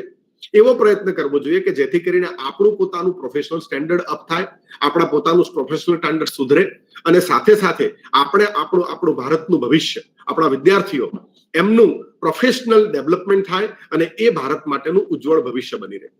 મને લાગે છે કે આ પોલિસીનો મુખ્ય ઉદ્દેશ્ય છે અને એનો નિચેડ છે. આપણી કોમ્પિટિશન આવતા વર્ષોમાં ગુજરાત યુનિવર્સિટીની કોમ્પિટિશન અમદાવાદ યુનિવર્સિટી કે પછી આજુબાજુ રહેલી સંસ્થાઓ સાથે નથી રહેવાની. તમારી કોલેજની કોમ્પિટિશન પણ એવું નથી થવાનું કે તમારી પાસે અત્યારે આપણે મોનોપોલીના યુગમાં જીવીએ છીએ.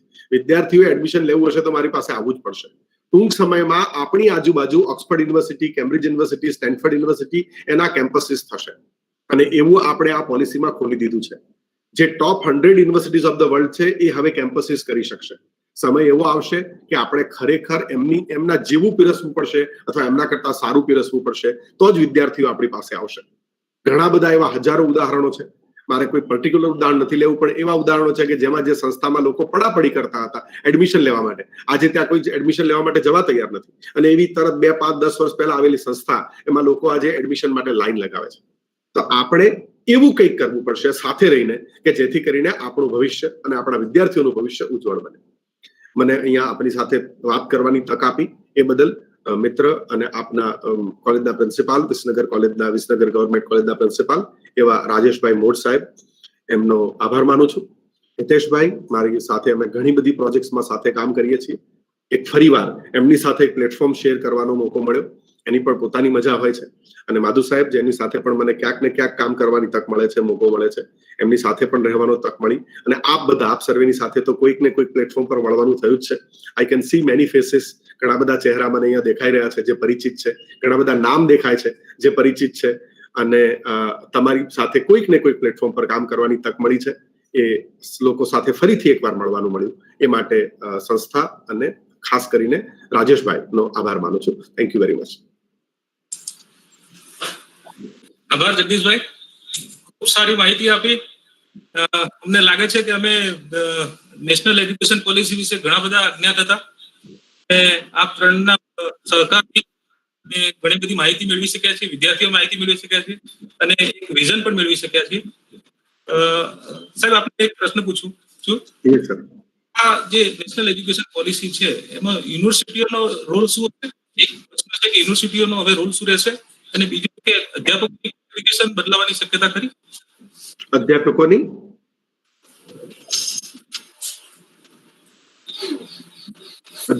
ક્વોલિફિકેશન બદલાવાની શક્યતા, એવું પૂછ્યું આપે? એક્ઝેક્ટલી યુનિવર્સિટીઝના રોલમાં એવો ફેરફાર આવવાનો છે કે અત્યાર સુધી યુનિવર્સિટીના 3 મુખ્ય કામ એવું વાઇડલી કહેવામાં આવે, આમ તો ઘણા બધા કામ છે, કે પ્રવેશ, પરિણામ અને પરીક્ષા, અથવા પ્રવેશ, પરીક્ષા અને પરિણામ. સમય જતા 15 વર્ષમાં જે રીતે કોલેજીસ ફેઝ આઉટ થઈ જવાની છે, તો એમાં એવું થવાનું છે કે યુનિવર્સિટીના જે આ મૂળભૂત કામ છે, પ્રવેશ, પરીક્ષા અને પરિણામ, એ નીકળી જશે. કારણ કે થોડાક સમયમાં યુનિવર્સિટીની જેમ જ કોલેજીસે પણ પ્રવેશ, પરિણામ અને પરીક્ષા આપવાના થશે. કોલેજીસ ઓટોનોમસ થઈ જવાની છે.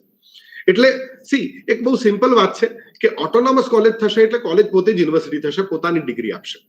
ત્યારે યુનિવર્સિટીઝની વાત એવી છે કે યુનિવર્સિટીઝને ટીચિંગ યુનિવર્સિટી, રિસર્ચ યુનિવર્સિટી અને ટીચિંગ અને રિસર્ચ બ્લેન્ડ યુનિવર્સિટી, એ પ્રમાણે 3 પ્રકારની યુનિવર્સિટીઝમાં ડેવલપ કરવાની છે. તો જેવી રીતે અત્યારે યુનિવર્સિટીઝમાં તમે જ્યારે તમારું આપણા નામ આપણી આગળ આવે કે ઓક્સફર્ડ યુનિવર્સિટી કે કેમ્બ્રિજ યુનિવર્સિટી કે સ્ટેનફર્ડ યુનિવર્સિટી કે આવા પ્રકારની કે યુનિવર્સિટી ઓફ ટોરન્ટો, તો એવા પ્રકારની યુનિવર્સિટી તરીકે એને ડેવલપ કરવી પડશે. યુનિવર્સિટીએ પોતાની લીગસી એવી ડેવલપ કરવી પડશે કે જેમાં એડમિનિસ્ટ્રેશન ઓફ કોલેજીસનો ભાગ ઘટી જશે, ઓછો થઈ જશે અને પછી બંધ થઈ જશે. જેવી રીતે સેન્ટ્રલ યુનિવર્સિટીઝ કામ કરે છે, એટલે પોતાના જ વિદ્યાર્થીઓનો પ્રવેશ, પોતાના વિદ્યાર્થીઓની પરીક્ષા અને પોતાના વિદ્યાર્થીઓ માટેનું જ પરિણામ, એફિલિએટિંગ નેચર, એફિલિએટિંગ કલ્ચર 15 વર્ષમાં બંધ થઈ જવાનું છે. બીજી વાત કે યુનિવર્સિટીઝ પાસે એવી અપેક્ષા રાખવામાં આવે, આમ તો એક મજાક જેવી વાત છે, વચ્ચે એક વોટ્સએપ પર મેસેજ જ્યારે જે કોરોના આવે ત્યારે ફરતો હતો અને મને આમ પહેલી નજરે આપણને હસવું આવે એવો મેસેજ હતો, પરંતુ પછી મને મેસેજની પાછળની ગંભીરતા બહુ સરસ રીતે સમજાઈ. અને એ ગંભીરતા, એ મેસેજ તમારી સાથે શેર કરવા માંગુ છું. એનો સાર અહીંયા યુનિવર્સિટીની ભૂમિકાની બહુ અગત્યની વાત છે કે બહુ મિત્રો એવા હતા જે મારી સાથે ભણતા હતા અને ટોપર થયા, બોર્ડમાં 1લો નંબર આવ્યા, યુનિવર્સિટીમાં 1લો નંબર આવ્યા, ઘણા બધા મેડલ, ગોલ્ડ મેડલ મેળવ્યા. આ બધા ક્યાં છે અત્યારે? ક્યાં ખોવાઈ ગયા છે?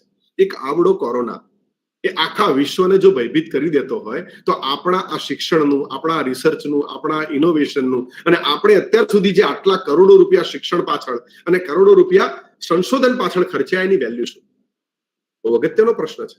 તો યુનિવર્સિટીઓનું કામ છે કે આગળ આવે, સમાજ સામે, દેશ સામે કોઈ પણ પ્રશ્ન આવે એનું સોલ્યુશન લઈને આવે, અને એ યુનિવર્સિટીનો સૌથી મોટો રોલ રહેશે. That is one. બીજો પ્રશ્ન આપનો રાજેશભાઈ છે કે ક્વોલિફિકેશન્સમાં કોઈ બદલાવ આવશે કે કેમ? હાલ સીધું એવું દેખાતું નથી કે ક્વોલિફિકેશનમાં બદલાવ આવશે, પણ એક ઇન્ડિકેશન તો આવી ગયું કે એમફિલ ને કાઢી નાખવામાં આવ્યું. એટલે એમફિલ રિલેટેડ, જો કે આમ તો એમફિલ ને ઘણા સમયથી ડાયલ્યુટ કરી દીધું હતું, એટલે એમફિલ રિલેટેડ જે ક્વોલિફિકેશન છે એમાં તો ચોક્કસ બદલાવ આવશે. પણ જ્યારે પ્રારૂપ આવશે ત્યારે વધારે ખબર પડશે. મને અત્યારે આજના સંજોગોમાં એવું નથી લાગતું કે ક્વોલિફિકેશનમાં મોટો બદલાવ આવશે. બીજો કોઈ પ્રશ્ન કોઈ મિત્રોનો હોય તો I will be happy to take it.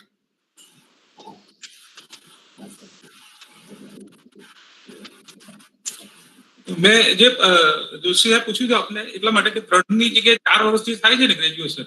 Yes sir. 2018ના રેગ્યુલેશનમાં જે ગ્રેજ્યુએટ છે લાયકાત, તો એ હા, સર. કે 4 વર્ષની હશે એ સંદર્ભમાં પોસ્ટ ગ્રેજ્યુએટ પણ બદલાય એવી એક શક્યતા દેખાઈ રહી છે. Yes very true. એટલે એમાં એવું છે કે ગ્રેજ્યુએશન ને પોસ્ટ ગ્રેજ્યુએશન જ રહેશે, પણ એ તમારી વાત એકદમ સાચી છે કે 4 વર્ષનું જ્યારે ગ્રેજ્યુએશન થશે તો પોસ્ટ ગ્રેજ્યુએશન 1 વર્ષમાં જ પોસ્ટ ગ્રેજ્યુએટની ડિગ્રી મળશે. પણ ક્વોલિફિકેશનમાં તો જે આપણે અત્યારે છે કે માસ્ટર ડિગ્રીમાં 55 જોઈએ, તો એમાં બહુ ફેરફાર આવે એવું મને લાગતું નથી અત્યારે. Thank you Joshibhai. બીજા કોઈ મિત્રોને પ્રશ્ન હોય તો પ્રશ્ન કરી શકે છે, નહીતર પછી આપણે આભાર વિધિ માટે જઈએ. છે કોઈને પ્રશ્ન? મને લાગે છે પ્રશ્ન નથી.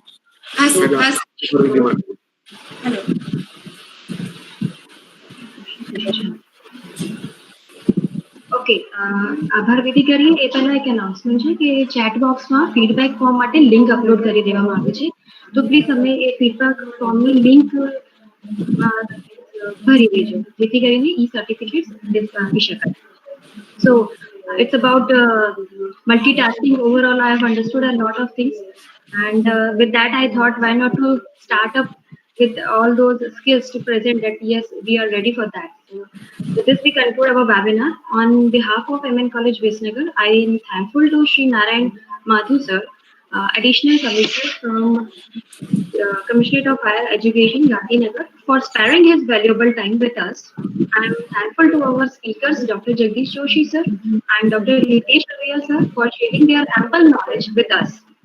And we are also thankful to Principal Dr. R.D. Mote sir and IQAC Coordinator Dr. Vayam Patel sir for providing this opportunity and all required support to conduct this webinar. I am sincerely thankful to all the participants who have shown their interest in this webinar. Thank you, and thanks a lot. Have a nice day.